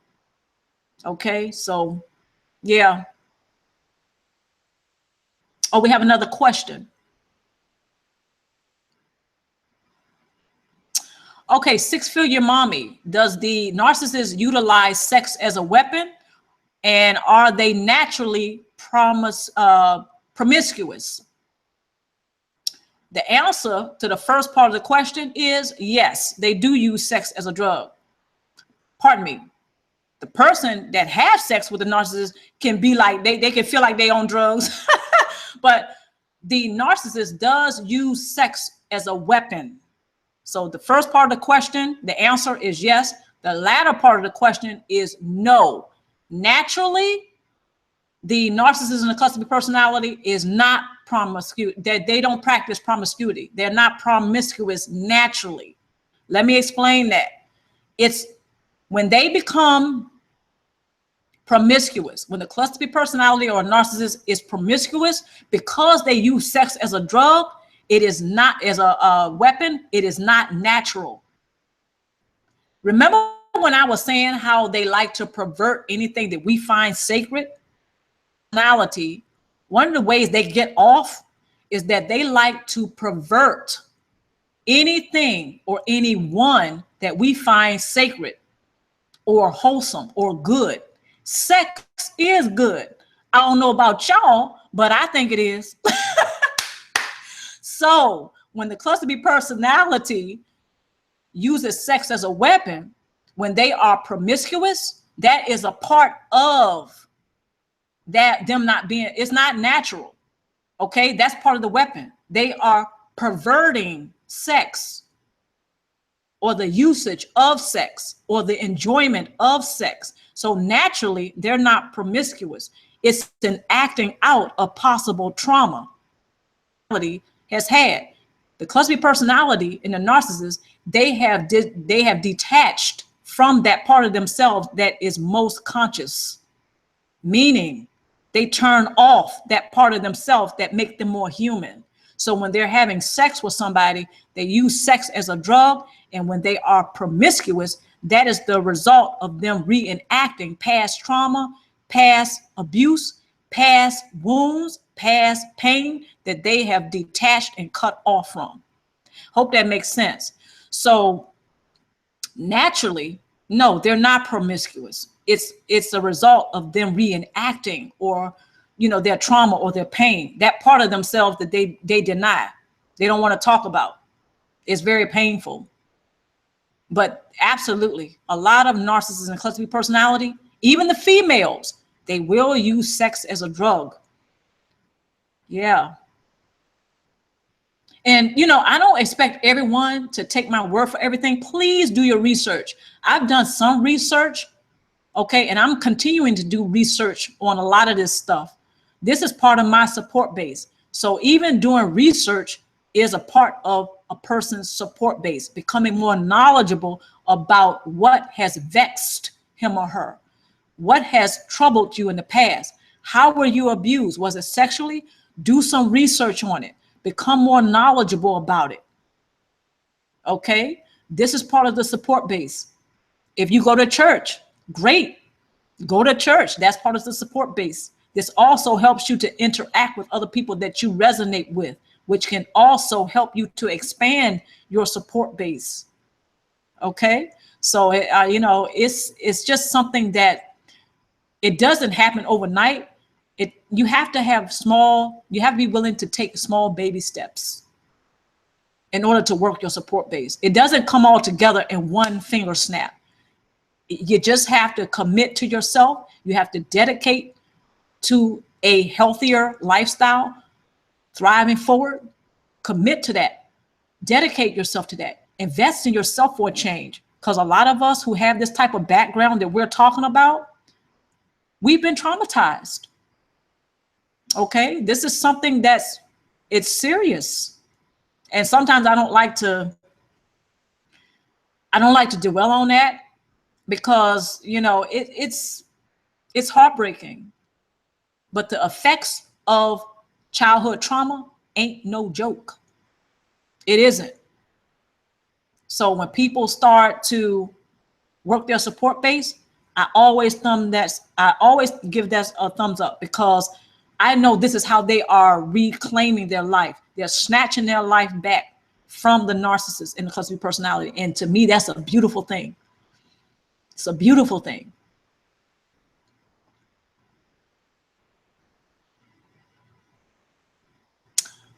Okay, it's like you must, Michael Wiggins, it's like you must allow the pain to reemerge to completely heal.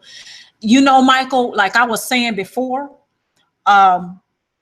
some memories that we have been repressed, and it's to protect us.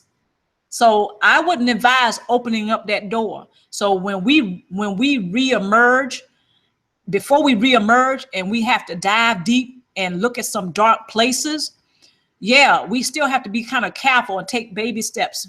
So, Michael, I appreciate what you're saying, and I also understand and resonate with what you're saying. By going into the dark place, and then reemerging, it's like you have to, be broken down in order to build back up again. Yeah, but there's a method to it. There's a method, and we have to kind of be careful about that, because certain memories that have been suppressed is supposed to stay that way. Okay, and it's for a good reason. So I wouldn't advise anyone to just go, to those deep, dark places that may have them reverting, or going backwards instead of moving forward, thriving forward and making progress. So some of those deep, dark memories are supposed to stay buried. Okay. Because trauma therapy is something that consists of us looking at some of those deep, dark places. But even a trauma therapist will tell you there's certain memories that's supposed to stay repressed. And having it repressed will actually help you, not harm you. Yeah. And when Michael, so when the pain reemerges, it can heal. So there are certain things that we're not supposed to bring up again in order to heal. So, but yeah, it's very painful. Whenever a person is rebuilding, it's going to be some pain. Whenever there's clarity, there's going to be some growing pains. There's going to be some pain there, but it's a good thing because it helps one to heal.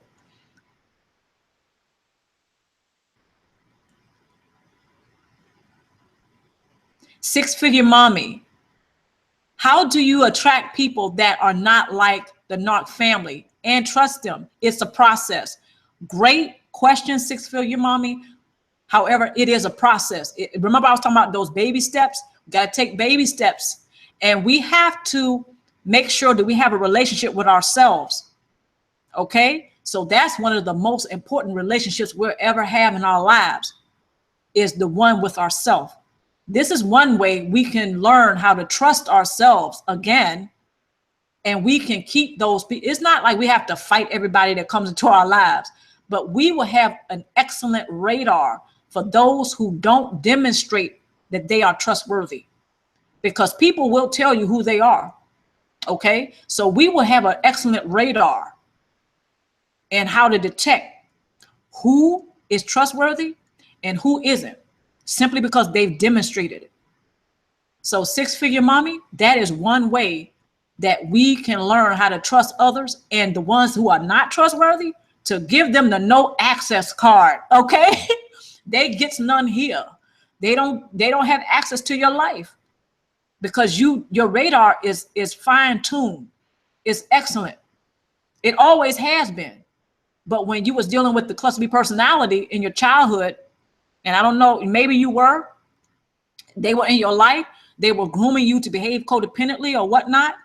They taught you that your ability to trust was shot. It didn't mean anything. They had you disbelieving in yourself. That means you don't trust yourself. So your ability to trust others, your radar has always been excellent. But the cluster B personality disrupted your belief in that and your knowledge in that. The ability of your own trust, your being able to trust people, the ability to trust people, that radar has always been excellent. The cluster B personality just did not want you to know that. So now that you have the chance to learn more about yourself, discover things about yourself that maybe you never known before, all of that helps you to refine-tune your trust ability, your radar to trust. So when certain people come around you, you have a great radar. You can pick up that signal. If that person has not demonstrated that they're trustworthy, guess what, six-figure mommy? You give them the no access card. You boot them out. See ya. So when the Narc comes around, when the cluster B personality types come around, the same applies, six-figure mommy. The same applies. You have that radar that's fine-tuned. So when that narcissist or cluster B personality starts to demonstrate that they're not only not trustworthy, but their personality ain't about shit, you have a fine-tuned, excellent radar for that. So this is one of the ways to keep them at bay. Self-preservation, plus having the ability to believe in your own ability to trust, starting with yourself. So the narcissist, the cluster B personality, who may be in your family, or those who are not in your family, but they have a predatory-like nature, they will automatically stay at bay.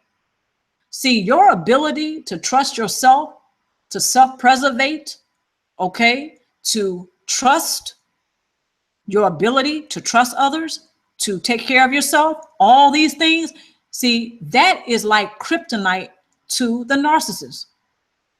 They can't stand it. They come across you, they interact with you because they're already sizing you up. Oh, I can't deal with this person, the narcissist will say. Oh, I can't deal with this person. I can't draw blood. I can't get nothing out of this person. I got to go somewhere else. So great question. Great observation. Six-figure mommy. I love it. Six-figure mommy is hot. All of my stars are hot. I'm just saying, six-figure mommy, I got to give you a special shout out. You doing it with these questions. I love it. I'm here for it. How do you handle flashbacks? Adriana, great question. Flashbacks. You have to take baby steps again. See, we can't control how other people choose to behave. However, when we are affected by that, one of the ways that we are affected is having flashbacks about what happened to us. We can't take back what happened. So Adriana, to learn about the flashbacks. The reason why I say that is because I would like for you to do your research on flashbacks. Now, I know you experience it. My heart goes out to you. But to arm yourself better, to give yourself more power, okay? Come to know more about flashbacks and what they really do, okay? Learn more about that. And the reason why I say that is because the more knowledge you have of what and how you've been affected, the better you can continue to thrive forward past narcissistic abuse. And more than likely, when you have more knowledge about the flashbacks, you will have less flashbacks. Okay? You can't help what happened to you. Now, the flashbacks may decrease, not increase. They may decrease because you have more knowledge about how they work. How does the flashback function? How are you affected? And why are you having the flashbacks? I hope that makes sense. You have more knowledge about flashbacks. More than likely, it will decrease your having the flashbacks. When you are triggered, because that's how flashbacks happen, okay? It's the result of being triggered by something. How are we triggered? Now I'm getting ready to school y'all a little bit on the flashbacks. So, okay, Adriana, about to school you just a little bit. I hope you don't mind. How does flashbacks occur? The triggering. How does a trigger come along? A scent or a smell, a sound, okay, or something that reminds you of the traumatic event, such as a person, a place, or a thing. So if you have knowledge of that, you're less likely to keep having the flashbacks, because now you're starting to understand what triggers you in the first place. Hope that makes sense. Okay, so again, Adriana, great question. Thank you so much for that question, and I hope I've answered it.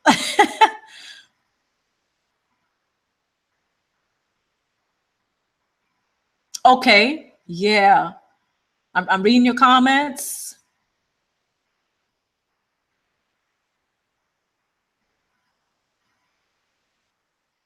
All right. Michael Wiggins says, keep your frequency high. Yes, I like that, Michael. Keep your frequency high. Now, narcissists and cluster B personalities, a lot of them, what they do is they operate from a place of fear. Therefore, they operate from low vibrational frequency. Okay? Now, this is one of the reasons why they like to feed off of other people, because they maintain the low frequency. This is what the narcissism cluster B personality does. They maintain the low frequency. Therefore, it's ironic, but they are overly dependent on you and I for source supply. At the same time, they maintain the low frequency, therefore having low energy, where it keeps them dependent on feeding off of others. Now, having said all that, this is what the bigger picture is. With the narcissists, because a lot of them are not even aware they're doing this. In other words, it keeps them overly dependent on others, yet they think that they're gods, they're superhumans, but they're overly dependent on the rest of us for life, okay, and energy and sources of supply. But anyway, the bigger picture is this, and I just touched on it a little bit. The narcissist and the cluster B personality, they keep a low frequency, which keeps them dependent, overly dependent on the rest of us. what they do is they keep the false self-image alive. I hope that makes sense. This is why they keep the energy or the frequency low. They keep it low in order to keep the false self-image high or relevant, because they detach from that which made them a higher consciousness a long time ago. So once they cut off that which makes them more human, what's left? So they operate from a lower vibrational frequency in order to maintain that beast called the false self-image, because the higher consciousness of the cluster B personality has checked out. It's gone. Okay, so on one hand, the narcissist has the low frequency that keeps them overly dependent on others for supply and energy, and on the other hand, they're keeping a beast alive, which is their false self-image, which thrives on low frequency.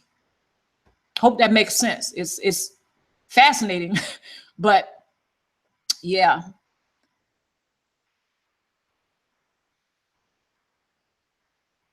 Yeah, JC says they keep low frequency to keep me connected. Okay, that's the question. They keep low frequency to keep one connected. Yes. Yes, they do. Because the false self-image, remember when I was saying earlier, the false self-image for the cluster B personality is what? A person who maintains control over everything and everyone all the time. That's low frequency. So they do that to stay connected to everyone that they have as a targeted prey. If you are a person who maintains a relatively high frequency, the cluster B personality cannot live. The cluster B person, figuratively speaking, the cluster B personality's false self-image, which is a beast, cannot live. So they use the low frequency to stay connected to you. Absolutely. So yes, JC, the answer to your question is yes. They will use the low frequency to stay connected to you, because if you maintain a high frequency, it's game over for them. And you know what I'm going to say, baby, it's a game changer for you. Woo! That's right.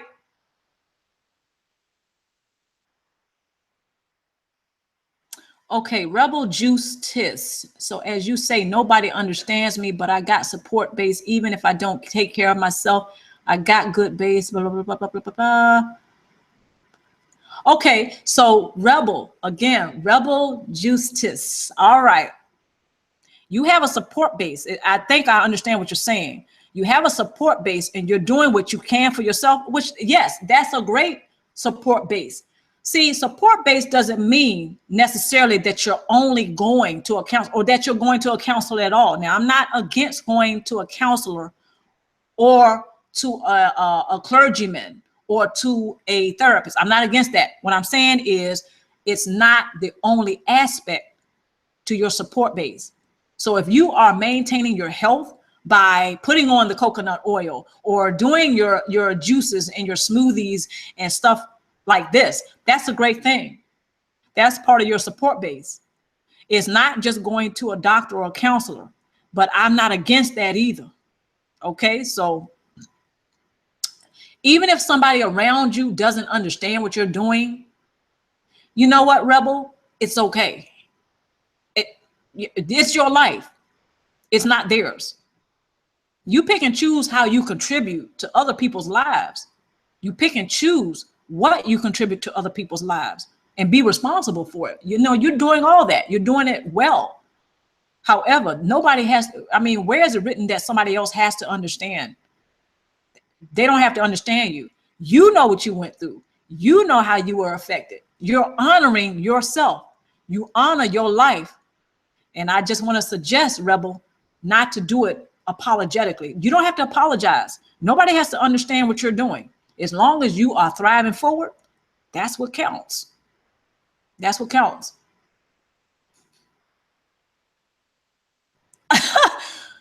The justice of the black sheep. Yeah.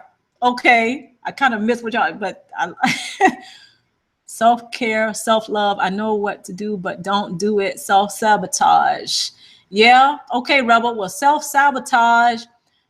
Well, you know, yeah, I don't recommend self-sabotage, but I know how it occurs. A lot of us who have been brought up in a dysfunctional family and who have been scapegoated, this is one of the things that the subconscious mind has embraced, because the cluster B personality downloaded that program of self-destruction into the subconscious mind of the scapegoated child. And there you go. It blossoms.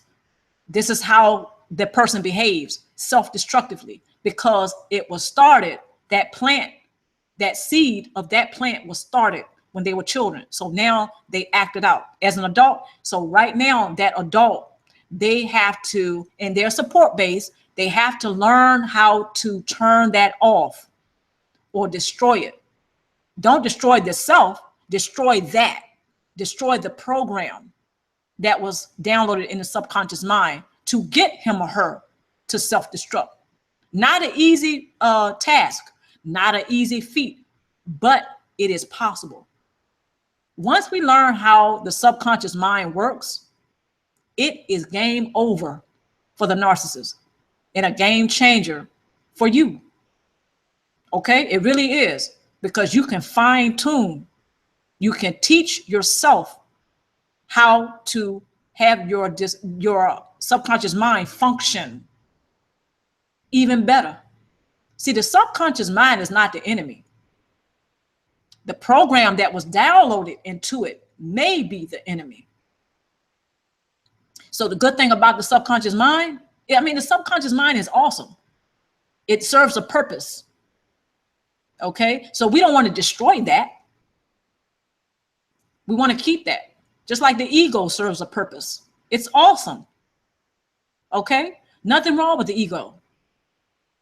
It's about how you use it. You know, same thing with the subconscious mind. It's how you use it. So, yeah, okay. Reading some of your comments. Tom Johnson says Epsom salt baths. Yeah, sometimes I do like to use the salts in the baths. Has anybody in the chat room, have any of you heard of, oh, it was just on the tip of my brain, it was on the tip of my cranium. Gosh, calcium bentonite clay. That's what it is, bentonite clay. That's good stuff too. Yeah, I like to use that in my baths as well. But sometimes I'll use that as a face mask. It just pulls out all the toxins in the body.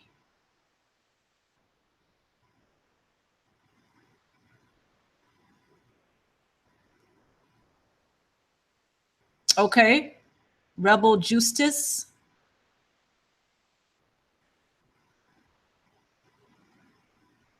Okay, complex PTSD. I did a few videos on that too. I'm thinking some of my stars saw that video already.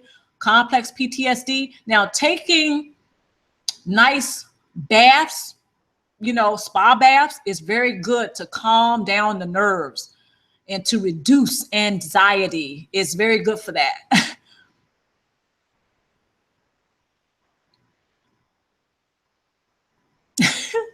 Okay. For the narcissist to keep the false self alive is a huge job. They have to burn serious calories and drink and steal energy from high value targets. Yeah, I like that one, Ellie Wynn. Yeah, but you know, like I was saying before, the narcissist and the cluster B personality, they are overly dependent on the rest of us for energy, for life, you know, for all the good stuff, right? But once we learn how to practice self-preservation and we do it, yes, it's a game changer. It keeps the narcissist and the cluster B personality at bay. So even if they desire to keep you hooked, you know, so they can keep feeding off of you, they're not going to be very effective because you're practicing self-preservation. You're not leaving any left for them.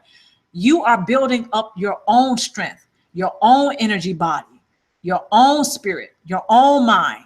This is self-preservation at its finest. You're taking care of yourself wholeheartedly, and you're not leaving or sharing any of it with the narcissist, and you're choosing not to do that. That's a good thing. I like that, Ellie Wynn. I like that.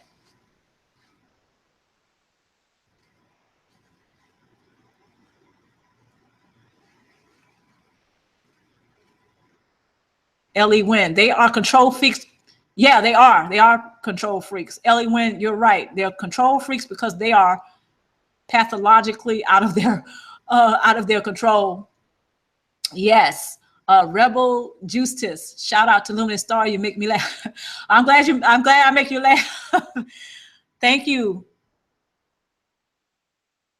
Glad I make you laugh. I hope I make you smile too. I hope I make all my stars smile, and I hope you guys and gals who are my stars, you realize that regardless of what you have gone through, you shine so brightly in the darkest of the dark.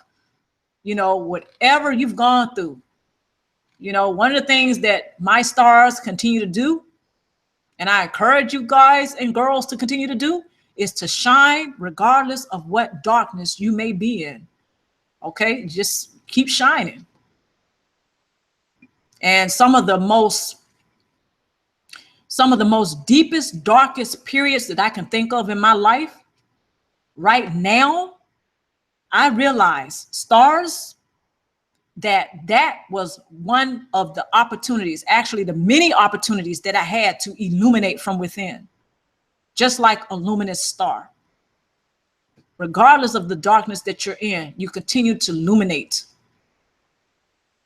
All right. Some of those painful periods have shaped you into a star.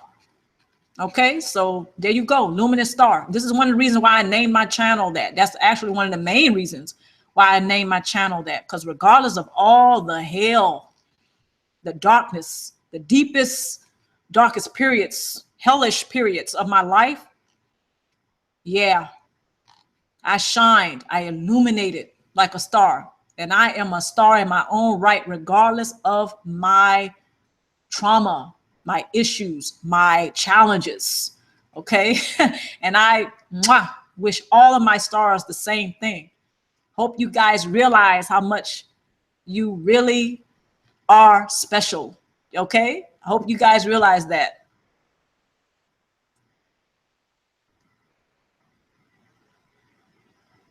The false self-image is a beast. Well, okay. Ellie Wynn says the false self-image is a beast. Oh yeah, it is.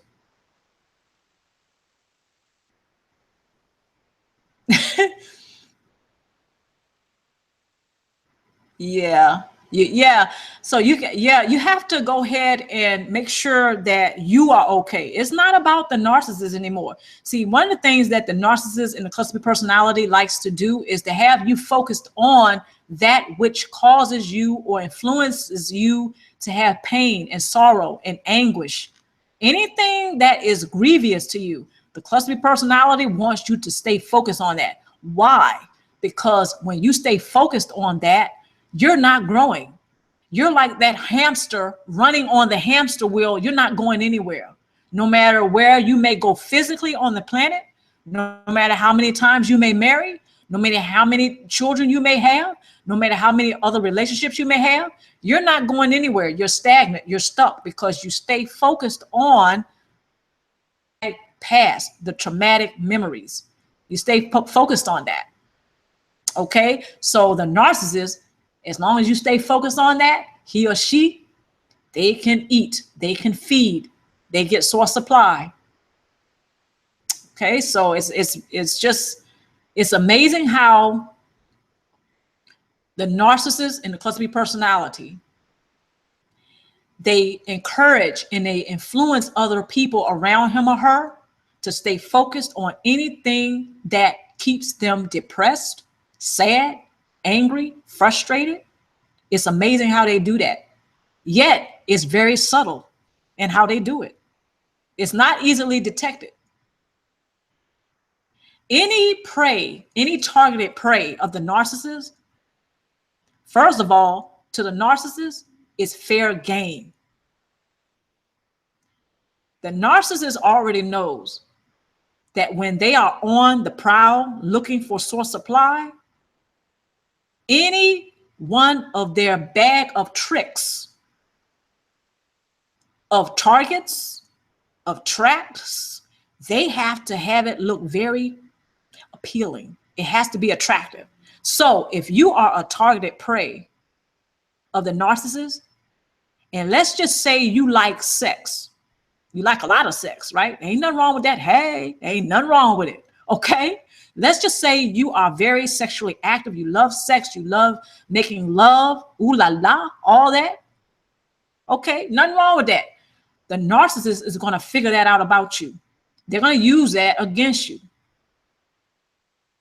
They're going to use the fact that you like to have sex and to make love as a trap. Okay, they're going to trap that. It's going to be very appealing to you because that's what you like. You like having sex. You like love making. Nothing wrong with that. The thing about the narcissist in the cluster B personality, when they're scoping for targeted prey, when they are scoping for sources of supply, they have to figure out what makes you tick. They have to figure out how they're going to reel you in. So their trap has to be attractive. It has to be appealing to only you. They may have a big bag of tricks, of traps, right? For other people around him or her, and they do. But when they are targeting you, they're studying you. They have to find out what you like. So they dig into their bag of tricks. And they're like, okay, what is this person like? They like to make love. They like to have sex. They like to be sensual. I have something in my bag of tricks. Pull that out. I'm going to use it against them. Voila, sex as a weapon. So when they're having sex with you, there's the energy transference. Energy transference is going to take place. So all the emotions that the narcissist and the cluster B personality feels, which is anger, fear, jealousy, hatred, when the energy transference takes place, which is absolutely natural, they're going to transfer that in the sex act. The narcissist is going to transfer those 4 emotions that I mentioned. They're going to transfer that to you. And let's just say you feel gratitude, you feel love, you feel happiness, you feel joy. During the sex act, all the great feelings that you may have for the narcissist, those wonderful, awesome feelings, good feelings. And I'm not talking about their sexual technique only. Hey, all right? Not just talking about that.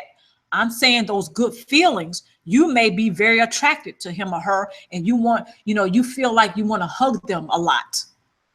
You have great thoughts of them. You think they're adorable. Those good feelings during the lovemaking, you transfer that to your partner who's a narcissist or the cluster B personality. So there you go. A lot of times you feel jealous. You feel angry.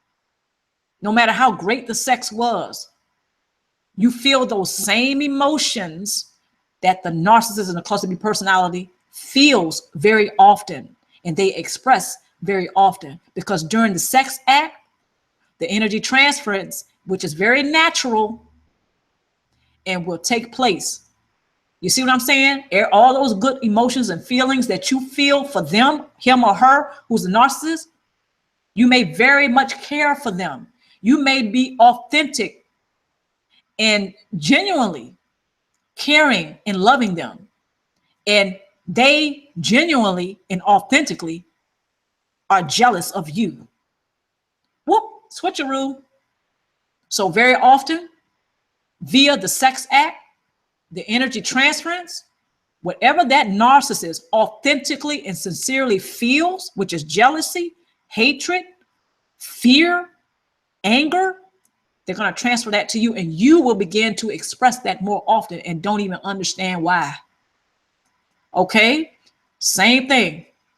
All those feelings, those emotions that you feel for the narcissist, which is caring for them, your concern for his or her health, you're being authentic. You're genuinely caring for them. You transfer that to them. But you know what? What do they do with that emotion? They may not outwardly express those emotions. They're eating it up, just like candy, for source supply. And guess where it's going? The nutrients of your emotions is going to the beast, which is the false self-image of the cluster B personality.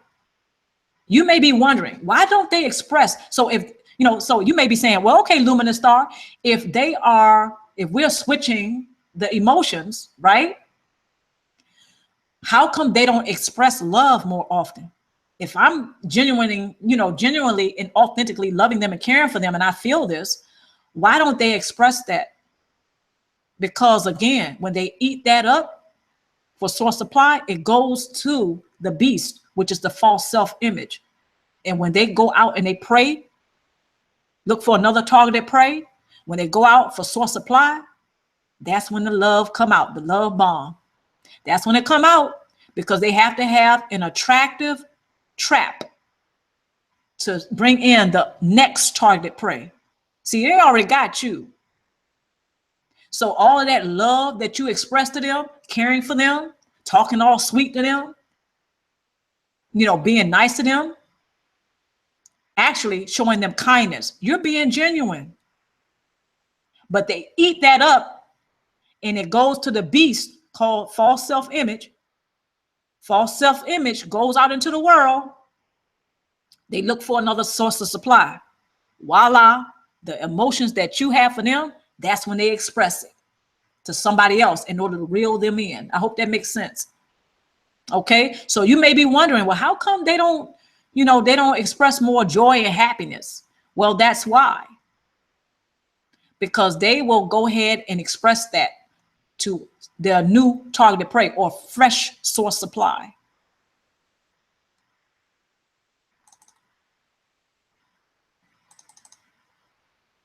Because I used to wonder that too. I used to wonder, why was it? Once I first found out about the energy transference and how that works and how the cluster B personality uses that, I used to wonder that, like, okay, if I truly feel for this person and I'm expressing love to this person, the cluster B personality, and in exchange, they feel jealousy, they feel fear, and they express all of the 4 emotions that I was talking about. Why is it that if I express joy, love, care, happiness, gratitude, I express those emotions, I express those things, how come they don't do it more often towards me? Well, because I'm not the new source supply. Okay, when the narcissist goes out and they're looking for new source supply, that's when they express gratitude, they express love, they express all those other great emotions that you and I genuinely feel. But here's the thing, since the false self-image is going out for source supply, new fresh blood, if you will, they are not being authentic. So when they express and they, show love and they show kindness, it's all smoke and screens. It's false. They're using it as a weapon because they have to have an attractive trap to reel in new source supply. It's amazing how that works. It's fascinating. It's kind of eerie and scary, but it's amazing how that works.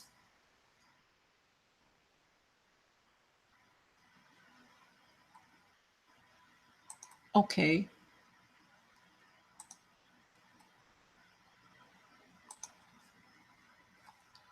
Yeah, I'm reading your comments here.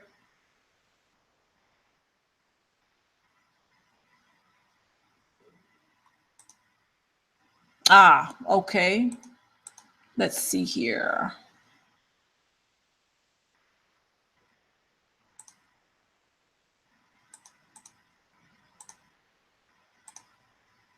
Oh, try to scroll down.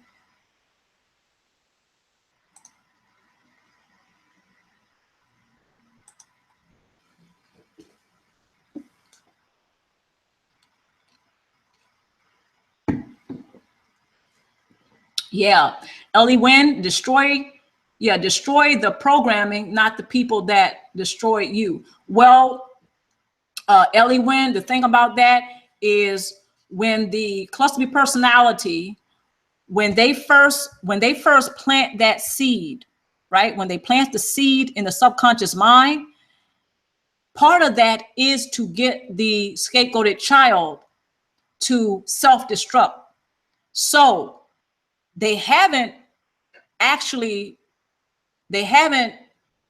been able to destroy the child completely. That's the awesome part. That's the silver lining in that. That's the silver lining. They haven't been able to destroy that child. They attempted to destroy the child by having the child self-destruct. Okay, the scapegoated child. They attempted. The cluster B personality could not 100% destroy the child. So this is why we can go in and utilize our own subconscious mind to work for us. We can fine tune it. We can learn how it functions. And so this is the great news about that. See, the cluster B personality, they can attempt to destroy someone. They can even attempt to totally control someone. But in the mind of the narcissist, they are able to control everyone and everyone at all times. So it's an illusion. Okay, so the cluster B personality, again, the false self-image, the beast of the false self-image, they have to control everyone and everything at all times. That's it. So they can attempt to destroy. They can, they can even attempt to control, but it's all an illusion. They don't get that they're humans just like the rest of us. They don't get that they're having a human experience just like the rest of us. Some people have even said, well, the narcissists, they are not human. I've heard that one too. I can certainly understand why one would come to that conclusion.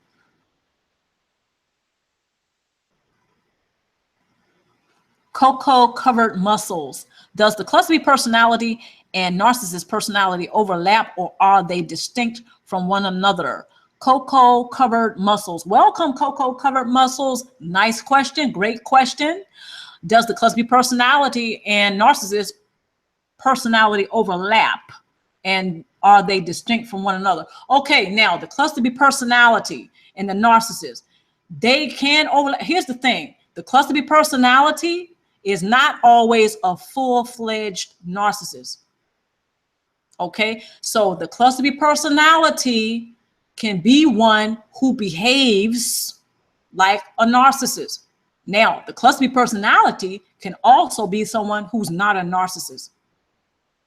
Okay, now I want to go ahead and say something about the narcissist. The narcissist, and from my research, I learned this, by the way. I want y'all to know that. From my research, I learned that the narcissist is only a small percentage of the population, makes up only a small percent. I think it's like 3%. It may be like 5% or something. Anyway, it's a small percent of the population that the narcissist makes up. So that means those who have a cluster B personality, the cluster B personality is one who has a personality disorder. The narcissist is an aspect of a cluster B personality disorder. So this is why the cluster B personality does not necessarily have to be one who's a narcissist. So if I think that's what you mean, Coco, it's like, they can overlap. So if they overlap, then that means that the cluster B personality and the narcissist is one and the same. And that's not always the case, because the cluster B personality does not have to be a narcissist. The narcissist, however, does have a cluster B personality, and they are full-fledged narcissists. See, they go to another level with the cluster B personality disorder. I'm speaking of the narcissist. They go to another level, whereas the cluster B personality may not be a full-fledged narcissist. However, they can have narcissistic tendencies.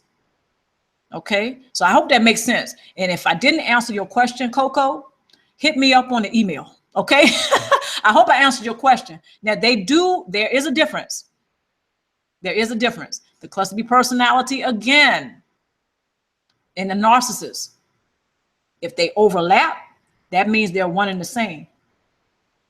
That means they're identical. They're like twins.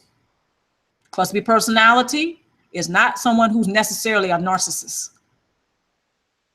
Okay, so cocoa covered muscles. I'm just curious, cocoa covered muscles. Is that because you have that name because you work out, you exercise, you know, you're keeping healthy? I'm here for it if you do. That's great. I like that name, by the way, cocoa covered muscles.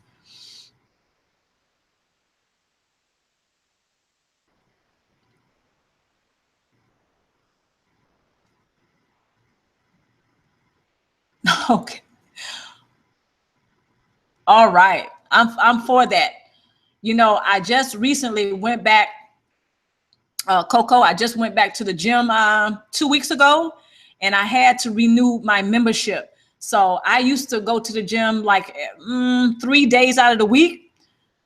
And for each one of those days, I used to work out for at least a minimum of 2 hours, because I was working with a trainer and I was doing some of the other exercise, you know, programs that they have, like Zumba and, you know, going to the yoga classes. So I used to hit the gym pretty hard at one time, but I kind of, you know, I started expanding how I keep a healthy lifestyle by going out for walks. Sometimes I'll do a light jog and stuff like this. So I'm all for the healthy lifestyle. I love it, Coco. I love it. Yes.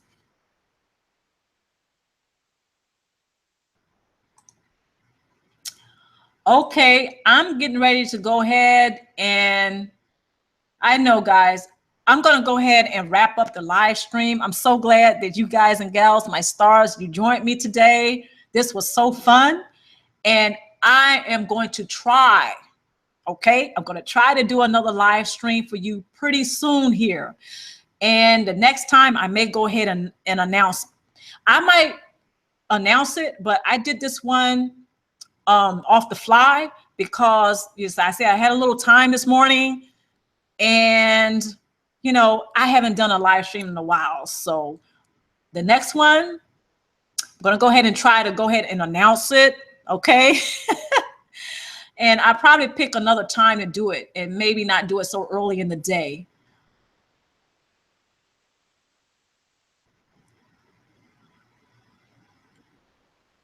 You know, Coco, it's okay that you missed it's okay. It's okay. Again, this live stream was, you know, I just did it off the fly. It was spontaneous. You know, it was just, I did it off of spontaneity. I just did it. I said, you know what? I'm gonna go ahead and do this live stream because I had a little time. So it was quite spontaneous. And okay, my stars, I apologize for that a little bit, but at the same time, I'm so glad I did it because you guys are here with me. I love it. So Coco, next live stream more than likely will be announced. So hope to see you there. Okay. What happened to my Narcissism Exposed 101? God bless. Thank you for channel. Thank you so much. Thank you so much for that. Narcissism Exposed 101.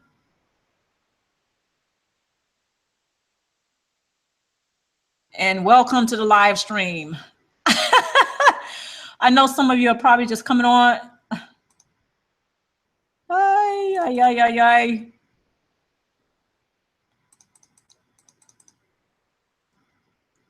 Okay, JC. No, you got to run. Have a great day or a great night wherever you are.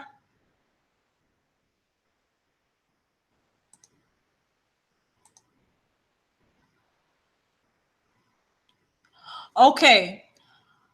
Yeah, I'm going to go ahead and wrap it up now. And the next live stream, you guys and gals, my stars, stay tuned for that. I'm going to try to do one within the next 2 weeks. Okay. And Till next time, you guys and gals, please take care of yourself. I think about you a lot. I enjoy doing the videos. Every Thursday, every Sunday, I usually try to have a batch of videos instead of just putting one video out. I usually like to do, you know, a couple of videos, maybe about 4. I think the most videos I've ever done on a Sunday or a Thursday have been 5 videos. Yeah. So I really appreciate you guys and gals joining me. And I want to put this out here.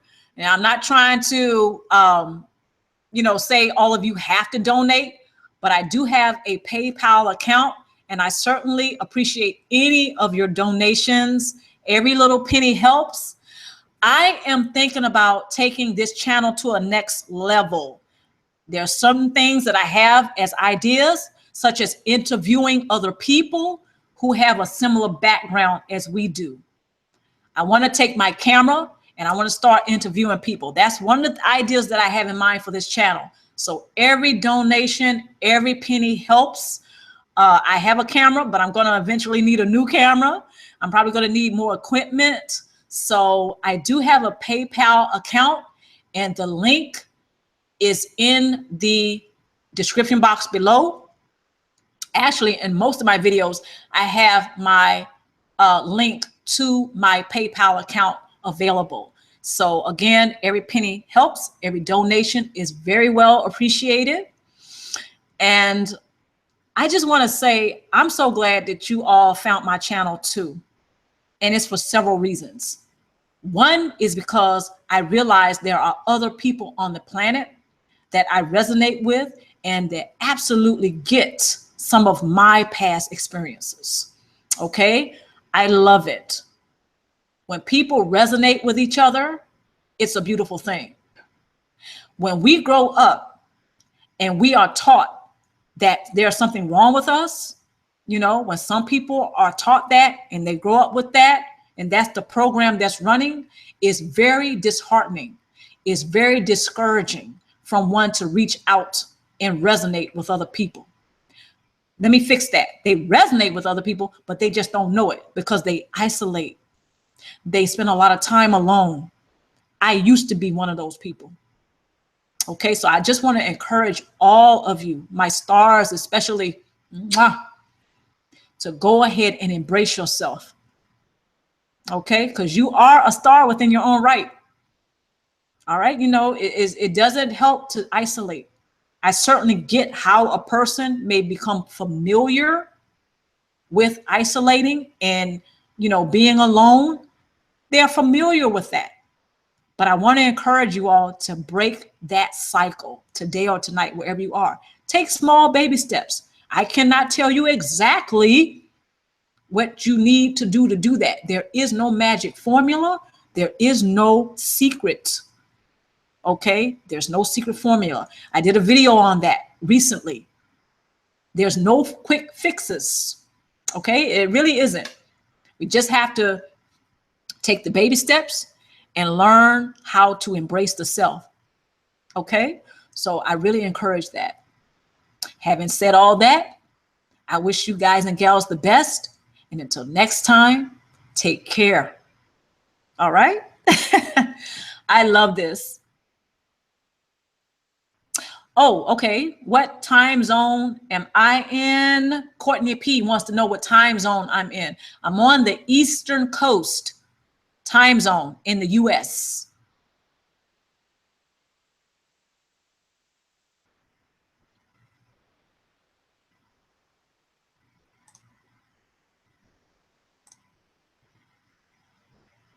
Okay, and from some of your comments, I can see you've been enjoying the live stream.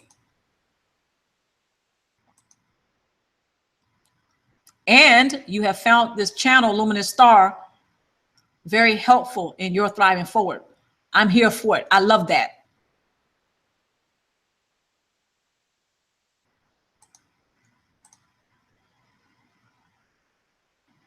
Okay, Courtney B. No, Courtney P. Okay. Okay. All right, Courtney. See you on the next live stream. And don't forget, Courtney, I do have videos coming out every Thursday, every Sunday, actually to everyone, just to remind you all, I have videos every Thursday, every Sunday. Okay.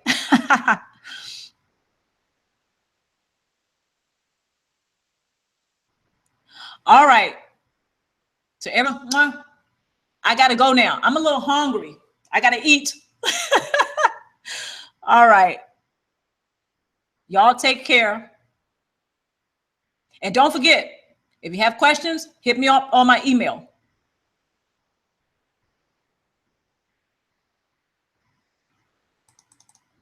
All right.